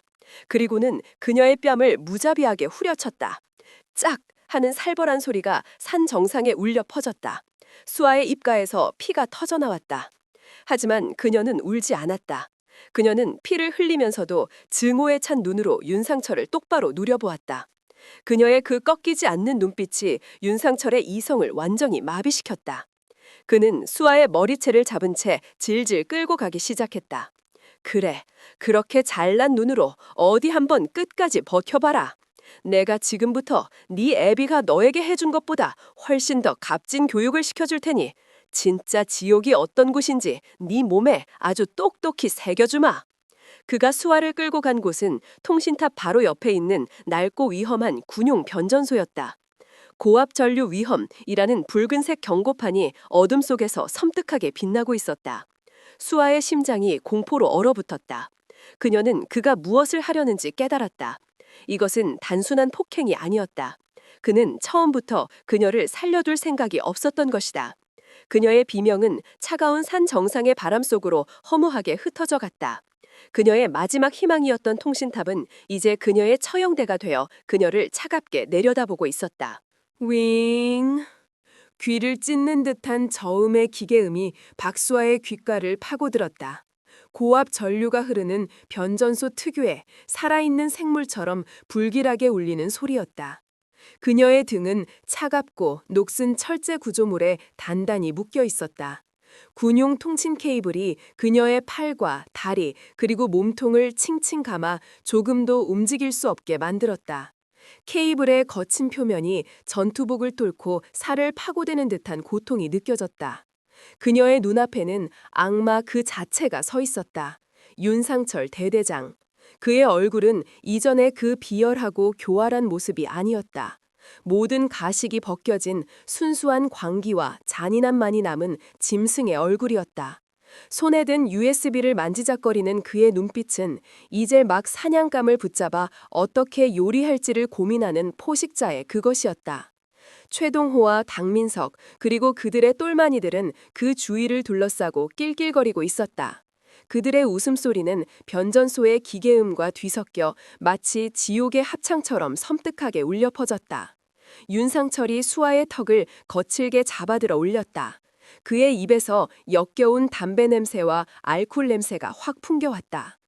어때, 박수아? 이제 좀 현실감이 드나? 네 애비가 만들어준 아늑한 병실 침대보다 여기가 훨씬 더 마음에 들지 않아? 수아는 대답 대신 증오가 가득 담긴 눈으로 그를 쏘아볼 뿐이었다. 입가에서 흘러내린 피가 턱을 타고 방울져 떨어졌다. 그녀의 그 꺾이지 않는 눈빛이 윤상철의 심기를 더욱 건드렸다. 그는 쯧 하고 혀를 차더니 옆에 서 있던 최동호에게 고개짓했다. 인연이 아직도 정신을 못 차렸군. 최병장 시작해. 군기가 뭔지 아주 뼛속까지 새겨줘라. 최동호의 얼굴에 기다렸다는 듯이 잔인한 미소가 번졌다. 그는 주먹을 쥐고 뼈마디를 우두두 꺾으면서 수아에게 다가갔다. 공주님, 그때 위병소에서는 맛만 보여준 건데 오늘은 풀코스로 대접해드리지. 그의 주먹이 자비 없이 수아의 복부를 강타했다. 퍽 하는 둔탁한 소리와 함께 수아의 입에서 비명조차 되지 못한 신음이 터져나왔다. 숨이 멎는 듯한 고통, 내장이 뒤틀리고 눈앞이 새하얗게 변했다. 하지만 그걸로 끝이 아니었다. 최동호는 마치 샌드백을 치듯 그녀의 옆구리와 어깨, 다리 등 저항할 수 없는 몸 곳곳을 무자비하게 구타하기 시작했다. 강민석도 가세했다. 그는 더 교활했다. 그는 주먹 대신 날카로운 군홧발로 그녀의 무릎과 발목을 지시겼다. 뼈가 으스러지는 듯한 극심한 고통에 수아의 온몸이 경련했다. 그녀는 비명을 지르고 싶었지만 목구멍에서는 끄끄 하는 소리밖에 나오지 않았다. 의식이 점점 더 아득하게 멀어져 갔다. 얼마나 시간이 흘렀을까? 그들의 폭행이 잠시 멈췄다. 수아는 거의 정신을 잃은 채 밧줄에 매달려 축 늘어져 있었다. 온몸은 감각이 없을 정도로 아팠고 입에서는 비릿한 피맛이 느껴졌다. 그녀의 눈은 초점을 잃고 흐릿했다. 윤상철이 그런 그녀의 앞으로 다가와 뺨을 가볍게 툭툭 쳤다. 이봐, 벌써 죽으면 안 되지. 아직 하이라이트가 남았는데. 그는 손에 든 USB를 그녀의 눈앞에서 흔들어 보였다. 내가 말이야, 사실 궁금한 게 하나 있어. 이걸 어떻게 찾아냈지? 그리고 혹시 모르니 이걸 또 다른 곳에 숨겨두거나 누구에게 보내거나 하지는 않았겠지? 응? 그의 목소리는 뱀처럼 교활했다. 그는 혹시 모를 백업 데이터의 존재를 확인하려는 것이었다. 수아는 흐릿한 의식 속에서도 절대로 대답해서는 안 된다는 것을 본능적으로 깨달았다. 그녀는 입을 굳게 다물었다. 윤상철은 헛웃음을 터뜨렸다. 입이 아주 무거우시군. 좋아. 그렇다면 입을 열게 만들어주는 좋은 방법이 있지. 그는 최동호에게 눈짓했다. 최동호는 음흉한 미소를 지으며 주머니에서 작은 가스라이터를 꺼냈다. 그는 라이터를 켜고 그 푸른 불꽃을 수아의 얼굴 가까이 가져다 댔다. 뜨거운 열기가 그녀의 뺨을 스쳤다. 자, 말해봐. 네 애비한테라도 보냈나? 아니면 네 애비 친구라는 그 기자년한테라도 보냈어? 수아는 공포에 질려 눈을 질끈 감았지만 입술은 굳게 깨물었다. 이 독한 년. 최동호가 라이터를 든 손을 그녀의 머리카락으로 가져가려는 순간이었다. 거기까지. 윤상철이 나지막이 그를 제지했다. 몸에 흔적을 남기면 곤란해. 인연은 아주 깨끗하게 사고로 죽어야 하거든. 그의 말에 수아는 온몸에 털이 곤두서는 듯한 공포를 느꼈다. 사고. 그는 처음부터 모든 시나리오를 짜놓았던 것이다. 윤상철은 변전소 한쪽에 있는 낡고 거대한 주 전원 차단기함으로 걸어갔다. 그는 먼지가 뽀얗게 쌓인 철제 덮개를 열었다. 그 안에는 사람의 팔뚝만한 굵기에 육중한 구리 레버가 달려 있었다. 레버 위에는 경고 22,900V 특고압 전류라는 붉은색 글씨가 선명했다. 그는 만족스러운 미소를 지으며 자신의 부하들을 돌아보았다. 잘들 봐둬라. 이게 바로 완전 범죄라는 거다. 이녀는 오늘 밤 이곳 변전소에 무단으로 침입했다가 실수로 고압 전류에 감전되어 즉사한 것이 될 거다. 부대 내에서는 호기심 많고 정신적으로 문제 있던 여군 하나가 멍청한 짓을 하다 죽었다고 소문이 나겠지. 아무도 의심하지 않을 거야. 전연을 묶었던 이 케이블은 증거를 남기지 않기 위해 시체와 함께 태워버릴 거다. 아주 완벽하지 않나? 그의 계획은 치밀하고 잔혹했다. 부하들은 겁에 질린 표정으로 혹은 경외감이 담긴 표정으로 고개를 끄덕였다. 윤상철은 다시 수하에게로 시선을 돌렸다. 마지막 기회를 주지. USB의 백업 데이터는 어디에 있나? 말하면 고통 없이 보내주마. 수아는 대답 대신 마지막 남은 힘을 다해 그의 얼굴에 피 섞인 침을 뱉었다. 퇴! 버러지 같은 새끼. 그녀의 목소리는 거의 들리지 않을 정도로 작았지만 그 안에 담긴 경멸은 그 어떤 고함보다도 더 날카롭게 윤상철의 자존심을 후벼 팠다.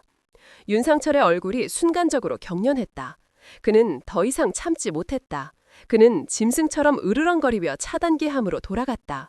좋아, 그 용기가 어디까지 가는지 한번 보자. 그는 부하 중 한 명에게 명령했다. 레버를 잡아. 내가 신호를 주면 바로 내리는 거다. 한 병사가 떨리는 손으로 거대한 레버 위에 손을 얹었다. 윤상철은 수아를 향해 돌아섰다. 그의 얼굴에는 이제 잔인한 미소만이 남아있었다. 네 애비가 널 구할 수 있을 것 같아, 이년아. 그는 마치 연극배우처럼 과장된 동작으로 자신의 손목시계를 들여다보았다. 10초의 시간을 주지.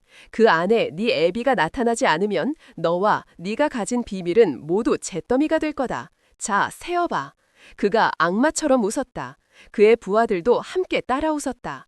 그들의 광기 어린 웃음소리가 산 정상에 울려 퍼졌다. 10, 9, 8. 카운트다운이 시작되었다. 수아는 두 눈을 질끈 감았지만 이제 정말 모든 것이 끝이라고 생각했다. 그녀의 뇌리에 가족들의 얼굴이 스쳐 지나갔다. 특히 아버지의 얼굴.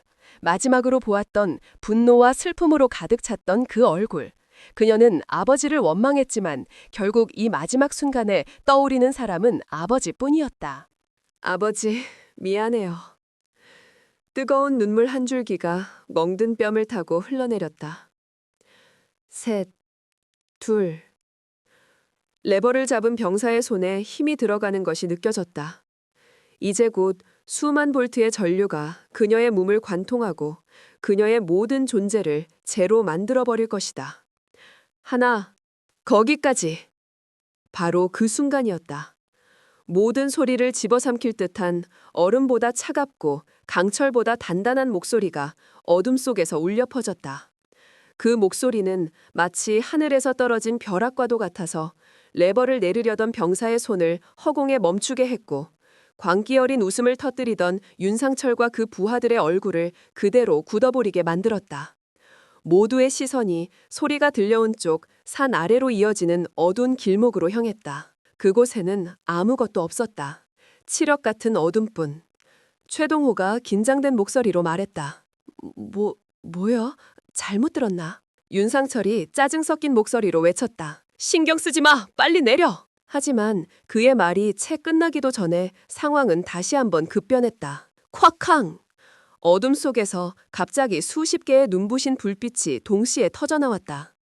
그 빛은 너무나도 강렬해서 마치 한낮의 태양이 떠오른 듯 산 정상의 모든 어둠을 순식간에 몰아냈다. 눈을 뜰 수 없을 정도의 역광 속에서 육중한 엔진 소리와 함께 무언가 거대한 것들이 땅을 울리며 다가오고 있었다. 그것은 K-21 보병 전투장갑차들이었다. 최첨단 광학 장비와 40mm 기관포를 장착한 육군의 최정예 기갑 장비.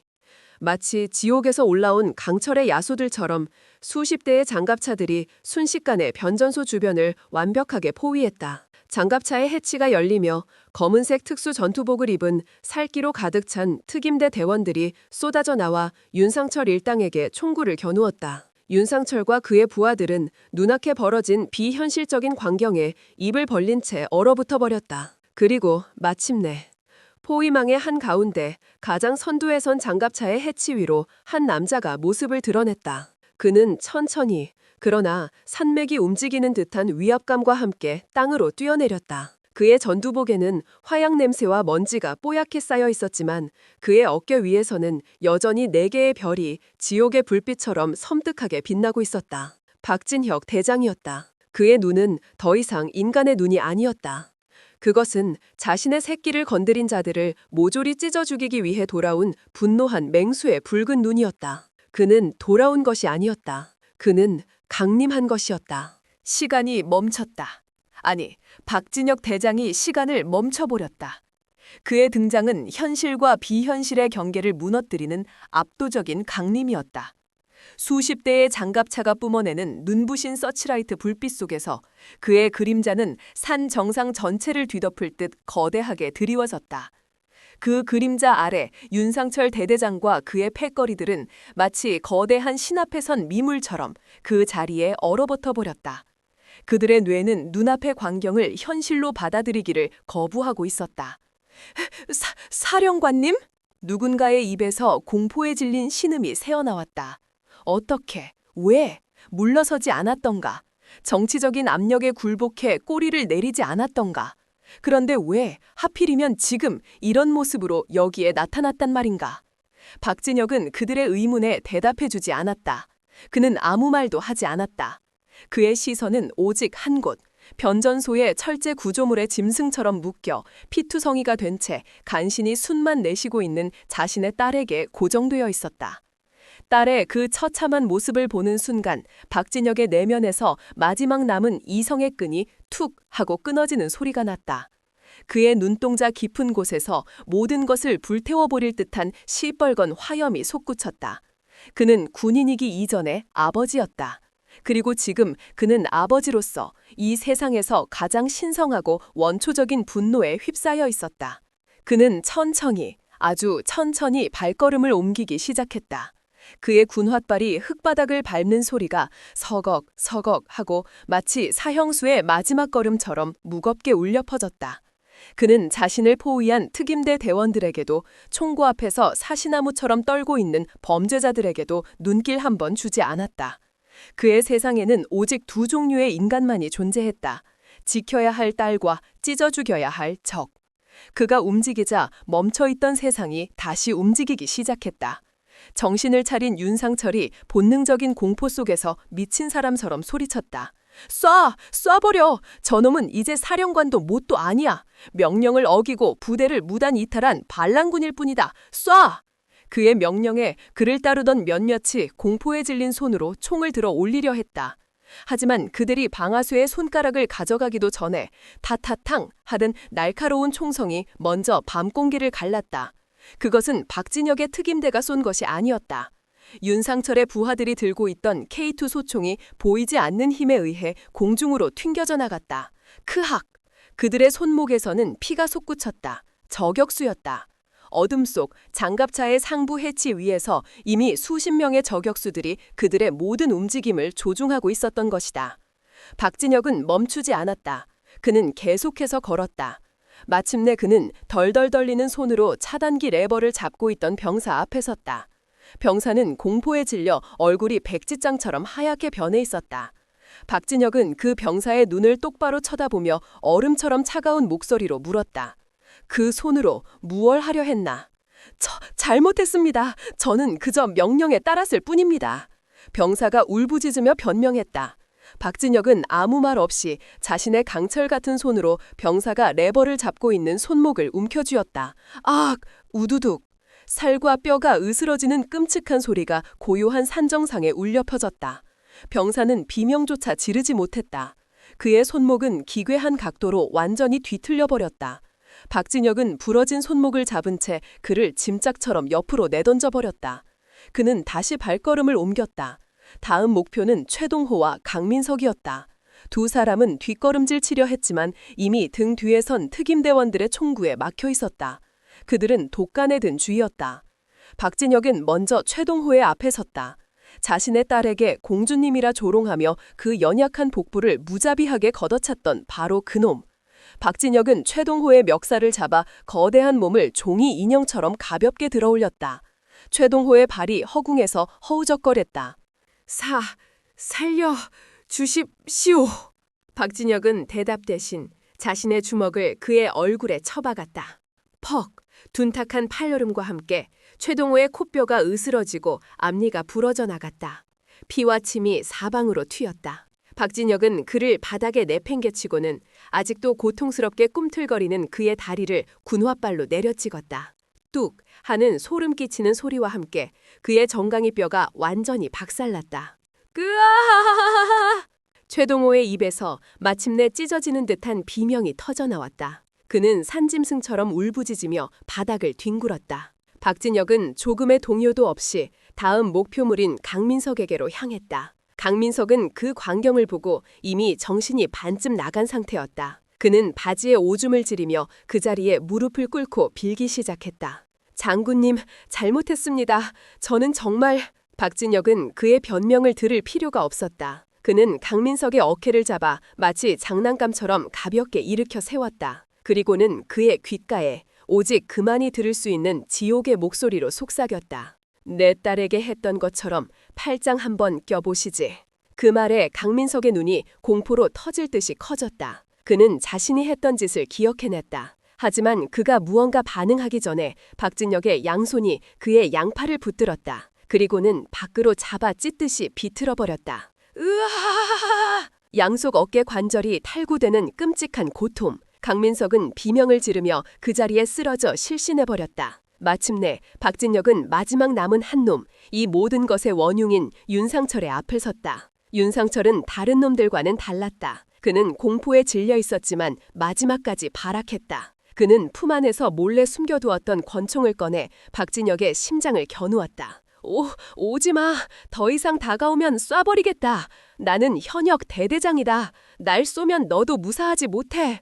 하지만 그의 협박은 거대한 산 앞에서 소리치는 어린아이의 투정과도 같았다. 박진혁을 멈추지 않았다. 그는 총구를 향해 죽음을 향해 한 걸음 한 걸음 걸어갔다. 그의 눈에는 조금의 두려움도 없었다. 오직 차가운 경멸만이 가득했다. 쏴라. 박진혁이 나지막이 말했다. 니놈 같은 버러지가 군인의 총을 들 자격이 있는지 어디 한번 증명해봐라. 그의 압도적인 기세에 눌린 윤상철의 손이 가늘게 떨리기 시작했다. 그는 방아쇠를 당길 수 없었다. 눈앞의 남자는 인간이 아니었다. 거역할 수 없는 죽음 그 자체였다. 그가 망설이는 바로 그 찰나의 순간 박진혁의 손이 번개처럼 움직였다. 그의 손이 윤상철이 총을 쥔 손목을 낚아챘고 그대로 비틀어버렸다. 우드득하는 소리와 함께 윤상철의 손목뼈가 박살났다. 권총이 힘없이 바닥으로 떨어졌다. 박진혁은 고통에 몸부림치는 윤상철의 턱을 잡아 자신과 눈을 맞추게 했다. 너는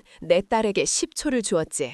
나는 너에게 단 1초의 자비도 베풀지 않을 것이다. 그는 윤상철의 몸을 질질 끌고 변전소의 주 전원 차단기 함 앞으로 갔다. 그리고는 아까 그가 수아에게 했던 것과 똑같은 방식으로 그의 몸을 차가운 철제 구조물에 처박았다. 박진혁은 자신의 허리에서 직접 군용 수갑을 꺼내 그의 양손을 철골에 단단히 묶어버렸다. 윤상철은 이제 도간에 든 쥐신세가 되었다. 살려주시오 사령관님. 내가 다 잘못했소. 시키는 대로 다 하겠소. 윤상철이 비굴하게 애원했다. 박진혁은 그의 애원을 무시한 채 바닥에 떨어져 있던 USB를 주워들었다. 그는 USB를 윤상철의 눈앞에 보여주며 말했다. 네 놈이 찾던 게 이건가? 그는 그 USB를 자신의 전투복 주머니에 아무렇지도 않게 집어넣었다. 고맙군. 덕분에 모든 증거를 확보하게 되었으니. 그제야 윤상철은 깨달았다. 이 모든 것이 거대한 함정이었음을. 그렇다. 박진혁은 물러선 것이 아니었다. 그는 합참회장의 명령에 복종하는 척하며 잠시 뒤로 물러나 적들이 방심하기를 기다렸던 것이다. 그는 자신의 딸이 이토록 용감하게 움직여주리라고는 예상하지 못했다. 하지만 수아가 USB에 데이터를 전송하려던 바로 그 순간, 비록 일부였지만 그 데이터의 조각이 지상작전사령부의 보안 서버로 전송되었다. 그것을 확인한 박진혁은 더 이상 망설일 필요가 없었다. 그는 합참의장에게 딱 한마디만 남기고 자신의 최정예 친위부대인 특임대를 이끌고 이곳으로 폭풍처럼 달려온 것이었다. 내 딸이 죽으면 이 나라의 군대도 끝장날 줄 아시오. 모든 것을 깨달은 윤상철의 얼굴이 절망으로 이끌어졌다. 박진혁은 그의 앞에서 등을 돌렸다. 그리고는 묶여있는 자신의 딸에게로 걸어갔다. 그는 품에서 날카로운 군용 나이프를 꺼내 단숨에 그녀를 올가매고 있던 케이블을 끊어냈다. 밧줄이 풀리자 수아의 몸이 힘없이 그의 품으로 쓰러졌다. 박진혁은 기절한 딸을 조심스럽게 안아들었다. 그의 거다란 몸에 비해 딸의 몸은 너무나도 작고 가벼웠다. 그는 딸의 피투성이 얼굴을 자신의 거친 전투복 소매로 조심스럽게 닦아주었다. 그의 눈에서 뜨거운 눈물 한 방울이 딸의 뺨 위로 떨어져 내렸다. 그는 딸을 안은 채 뒤에 있던 이동준 사단장에게 명령했다. 이동준과 김태환 군단장은 이미 모든 상황을 파악하고 그의 지휘하에 군을 움직여 이곳으로 달려온 상태였다. 이곳을 정리해라. 저 버러지들은 단 한 놈도 놓치지 말고 군법회의가 아닌 일반 법정에 세우도록. 저놈들은 군인이 아니라 민간인을 상대로 살인을 저지르려 한 흉악범들이니까. 알겠습니다, 사령관님. 이동준이 경례를 붙였다. 박진혁은 더 이상 뒤를 돌아보지 않았다. 그는 오직 자신의 딸만을 품에 안은 채 자신을 기다리고 있던 의무 헬기를 향해 걸어갔다. 그의 등 뒤로 길고 길었던 악몽의 밤이 끝나고 새로운 시대의 여명이 밝아오고 있었다. 그는 전쟁에서 승리했다. 지휘관으로서, 그리고 아버지로서. 박수아가 손에 넣었던 USB는 단순한 증거가 아니었다. 그것은 거대한 부패 카르텔의 심장을 꿰뚫는 판도라의 상자였다. 박진혁 대장이 확보한 USB의 내용을 바탕으로 검찰과 군검찰의 합동수사본부가 꾸려졌고 대한민국 사회는 또 한 번 거대한 충격에 휩싸였다.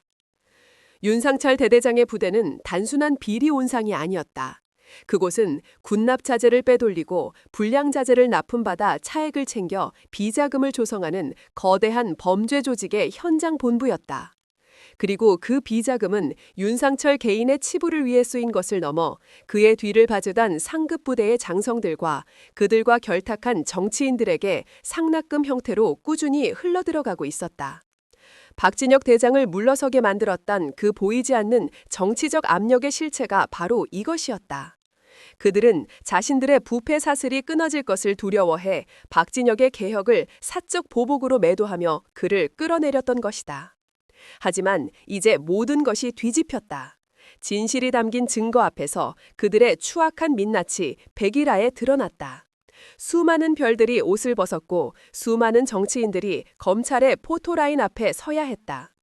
박진혁 대장이 시작했지만 끝내지 못했던 정의는 역설적으로 그의 딸 박수아의 용기 덕분에 가장 완벽한 형태로 완성되었다. 박진혁의 명예는 완벽하게 회복되었다. 그는 독선적인 지휘관이라는 오명에서 벗어나 거대한 악에 맞서 끝까지 싸운 영웅으로 다시금 국민들의 존경을 받게 되었다. 하지만 그는 그 어떤 인터뷰에도 응하지 않았고 그 어떤 찬사에도 귀 기울이지 않았다. 그의 마음은 오직 한 곳, 아직 의식을 회복하지 못한 채 병상에 누워있는 딸에게로 향해 있었다. 국군수도병원 VIP 병실의 공기는 무겁게 가라앉아 있었다. 박수아는 깊은 잠에 빠져 있었다. 의사는 과다출혈과 극심한 충격으로 인한 혼수 상태라고 했다. 생명에는 지장이 없지만 언제 깨어날지는 장담할 수 없다고 했다. 박진혁은 며칠 밤낮을 꼬박 딸의 곁을 지켰다. 그는 잠도 자지 않았고 식사도 거의 하지 않았다. 그는 그저 딸의 창백한 얼굴을 내려다보며 앙상하게 마른 손을 잡고 있을 뿐이었다. 한때 60만 대군을 호령하던 그의 어깨는 지금은 한없이 작고 초라해 보였다. 그는 세상 모든 것을 가진 영웅이었지만 정작 가장 소중한 딸 하나 지키지 못했다는 깊은 죄책감과 무력감에 휩싸여 있었다. 그는 딸의 손을 잡고 수없이 되뇌었다. 미안하다. 아빠가 미안하다. 평생 단 한 번도 누군가에게 약한 모습을 보인 적 없었던 그의 눈에서 뜨거운 눈물이 쉴 새 없이 흘러내렸다. 며칠이 지났을까? 여느 때처럼 딸의 손을 잡고 뜬 눈으로 밤을 새우던 새벽녘이었다. 그의 손에 잡힌 딸의 손가락이 아주 미세하게 꿈틀거리는 것이 느껴졌다. 박진혁은 화들짝 놀라 고개를 들었다. 딸의 길고 검은 속눈썹이 가늘게 파르르 떨기고 있었다. 그리고 마침내 무겁게 감겨있던 눈꺼풀이 아주 천천히 힘겹게 들어 올려졌다. 초점을 잃었던 그녀의 눈동자가 한참 만에야 눈앞에 있는 아버지의 얼굴을 담아냈다. 아버지. 수아의 입에서 가뭄에 갈라진 논바닥처럼 메마른 목소리가 흘러나왔다. 그 목소리를 듣는 순간 박진혁은 그대로 무너져 내렸다. 그는 딸의 손을 잡은 채 침대 옆에 무릎을 꿇었고 어린 아이처럼 소리내어 울기 시작했다. 그의 울음소리에는 미안함과 안도감 그리고 말로 다 표현할 수 없는 깊은 사랑이 담겨 있었다. 수아는 그런 아버지를 보며 희미하게 미소 지었다. 그녀는 마른 입술을 움직여 아주 작은 목소리로 말했다. 울지 마세요. 못생겼어요. 그 한마디에 두 사람 사이를 가로막고 있던 높고 차가운 벽이 봄눈처럼 스르르 녹아내렸다. 그들은 더 이상 많은 말을 필요로 하지 않았다. 며칠 후 수아는 기적적으로 건강을 회복했다. 그녀는 여전히 몸 곳곳에 붕배를 감고 있었지만 정신은 그 어느 때보다도 맑고 또렷했다. 아버지와 딸은 병실 창가에 나란히 앉아 오랜만에 따스한 햇살을 맞고 있었다. 오랜 침묵 끝에 박진혁이 먼저 어렵게 입을 열었다. 수아야, 아빠는 훌륭한 군인이었을지는 몰라도 좋은 아버지는 아니었던 것 같다. 나는 내 방식대로 너를 지키는 것이 최선이라고 생각했지만 정작 네 마음이 얼마나 아픈지는 헤아리지 못했다. 너를 믿어주지 못해서 정말 미안하다. 그는 평생 처음으로 딸에게 진심을 다해 사과했다. 수아는 고개를 저었다. 그녀는 아버지의 거칠고 투박한 손을 자신의 작은 두 손으로 감싸잡았다. 아니에요, 아버지. 제가 너무 어렸어요. 아버지의 마음을 이해하지 못하고 원망만 했어요. 아버지가 얼마나 외롭게 싸우고 계셨는지, 얼마나 힘드셨을지 이제는 알 것 같아요. 저 때문에 힘드셨죠. 죄송해요, 아버지. 두 사람은 서로의 눈을 바라보았다. 그 눈빛 속에는 더 이상 원망이나 오해는 없었다. 오직 깊은 이해와 사랑만이 가득했다. 그들은 가장 끔찍한 시련을 겪고 나서야 비로소 서로를 온전히 이해하게 된 것이다. 군인과 군인으로서가 아닌 아버지와 딸로서. 박진혁은 딸의 머리를 부드럽게 쓰다듬으며 말했다. 네가 자랑스럽다, 수아야. 너는 나보다 훨씬 더 강하고 용감한 군인이다. 아빠는 네 덕분에 이길 수 있었어. 그의 말에 수아의 눈에 다시 한번 뜨거운 눈물이 고였다. 하지만 그것은 더 이상 슬픔의 눈물이 아니었다. 아버지가 자신을 한 명의 온전한 군인으로 그리고 동료로 인정해 주었다는 사실에 대한 기쁨의 눈물이었다. 그날 이후 병실에는 다시 따뜻한 웃음소리가 피어났다. 그들은 평범한 부녀처럼 시시콜콜한 농담을 주고받고 함께 TV를 보며 웃었다. 전쟁은 끝났다. 그리고 그 폐허 위에서 그들의 사랑은 이전보다 훨씬 더 단단하고 깊게 뿌리내리고 있었다. 모든 범죄자들에 대한 재판이 끝났다. 윤상철은 군납비리와 살인 미수 혐의가 모두 인정되어 무기징역을 선고받았다. 최동호와 강민석을 비롯한 공범들 역시 수십 년의 중형을 선고받고 사회로부터 영원히 격리되었다. 그리고 억울하게 죄를 뒤집었을 뻔했던 중대장은 모든 혐의를 벗고 명예를 회복했으며 오히려 부하를 지키려 했던 그의 노력이 인정받아 표창까지 받게 되었다. 공리는 강물처럼 흘렀고 정의는 바로 세워졌다. 박진혁과 박수아 두 부녀가 목숨을 걸고 지켜낸 진실의 결과였다. 세상은 다시 평온을 되찾은 것처럼 보였다. 하지만 그들의 마음속에 남은 상처는 앞으로 오랜 시간 동안 그들이 함께 치유해 나가야 할 숙제로 남아 있었다. 하지만 이제 그들은 혼자가 아니었다. 서로가 있었기에 그 어떤 상처도 이겨낼 수 있을 터였다. 그로부터 1년 후 강원도 철원의 제3보병사단은 완전히 다른 부대로 다시 태어나 있었다. 부패의 그림자는 깨끗이 거쳤고 그 자리에는 건강하고 정의로운 군문화가 새롭게 뿌리내리고 있었다. 박진혁 대장이 시작하고 박수와 하사가 완성한 그 거대한 개혁의 바람은 이곳 백골부대를 넘어 대한민국 육군 전체에 새로운 변화의 씨앗을 뿌렸다. 계급과 힘이 아닌 상호 존중과 신뢰가 부대의 새로운 구심점이 되었다. 병사들은 더 이상 선임의 부당한 명령에 복종하는 나약한 존재가 아니었다. 그들은 불의를 보면 용기 있게 아니오라고 말할 수 있게 되었고, 지휘관들은 부하들의 목소리에 귀 기울이는 것을 가장 중요한 덕목으로 여기게 되었다. 그리고 그 변화의 중심에는 이제는 어엿한 하사 계급장을 단 박수아가 있었다. 그녀는 사건 이후 의가사 제대를 할 수도 있었지만 스스로 군에 남는 것을 선택했다. 그녀는 도망치지 않았다. 자신이 겪었던 아픔의 장소에서 자신과 같은 고통을 겪는 후배들이 다시는 나오지 않도록 하는 것, 그것이 자신에게 주어진 새로운 사명이라고 생각했다. 초여름의 햇살이 따갑게 내리쬐는 신병교육대 훈련장. 갓 입소하여 모든 것이 어색하고 두려운 신병들 앞에 박수와 하사가 굳건한 모습으로 서 있었다. 온갖 고난을 이겨낸 그녀의 눈빛은 나이에 어울리지 않는 깊이와 단단함을 담고 있었고, 그녀의 목소리는 작지만 그 어떤 고함보다도 더 큰 울림을 가지고 있었다. 군대는 결코 너희들을 해치지 않는다. 너희들을 해치는 것은 군복 뒤에 숨은 몇몇 나쁜 사람들일 뿐이다. 두려워하지 마라. 부당함에 침묵하지 마라. 그리고 기억해라. 너희들은 결코 혼자가 아니다. 힘들 때는 옆에 있는 동료에게 기댈 줄 알아야 하고 지휘관에게 용기 있게 외칠 줄 알아야 한다. 그것이 진정으로 강한 군인이다. 그녀의 말 한마디 한마디에는 그녀가 온몸으로 겪어낸 진실의 무게가 실려 있었다. 신병들은 숨을 죽이고 그녀의 이야기에 귀를 기울였다. 그들의 눈에는 처음의 두려움 대신 존경과 신뢰의 빛이 떠오르기 시작했다. 박수와 하사는 이제 3, 4단 전체, 아니 육군 전체의 신병들에게 살아있는 롤모델이자 용기의 상징이 되어 있었다. 특히 갓 자대에 배치된 여군 신병들에게는 그녀는 등대와 같은 존재였다. 그녀는 자신의 경험을 바탕으로 여군들이 겪을 수 있는 수많은 어려움에 대해 진심 어린 조언을 아끼지 않았다. 그녀 덕분에 수많은 여군들이 용기를 얻었고 군이라는 거친 세상 속에서 당당한 일원으로 자리매김할 수 있었다.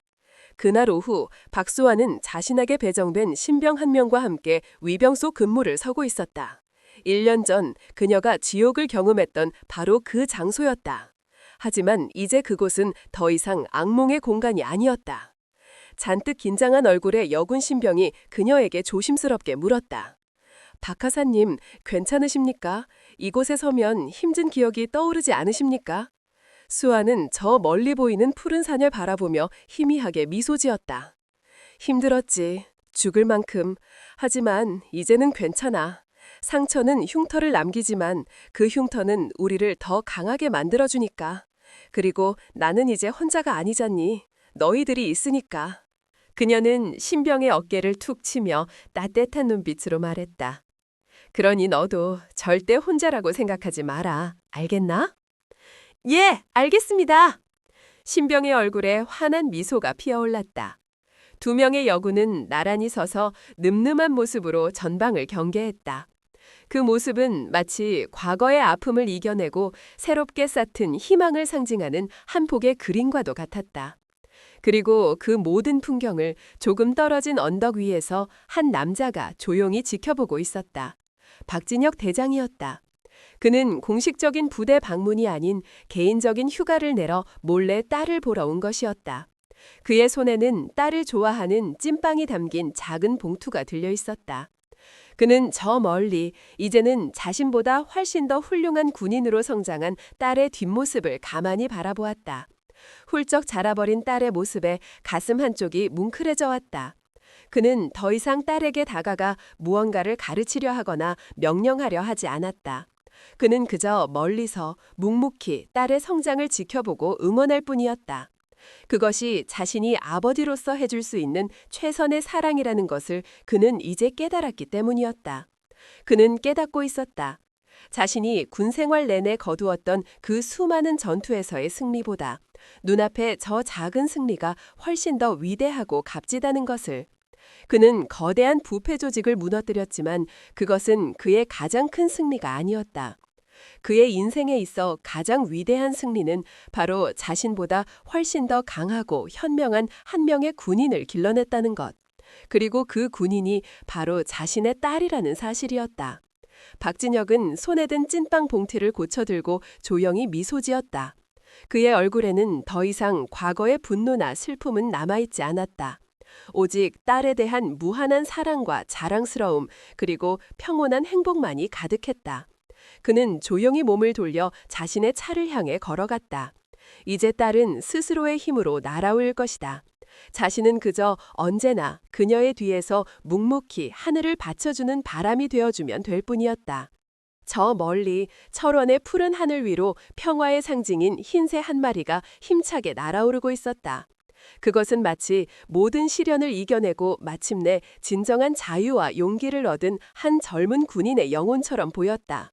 박진혁 대장은 아버지로서 이 전쟁을 시작했지만 자신의 딸 또한 한 명의 군인이라는 것을 믿고 신뢰했을 때 비로소 승리할 수 있었습니다. 여러분이 생각하기에 거대한 악과 맞서 싸울 때 아버지의 사랑과 군대의 기강 중 어느 것이 더 강력한 무기가 될 수 있을까요? 여러분의 생각을 댓글로 남겨 공유해 주십시오.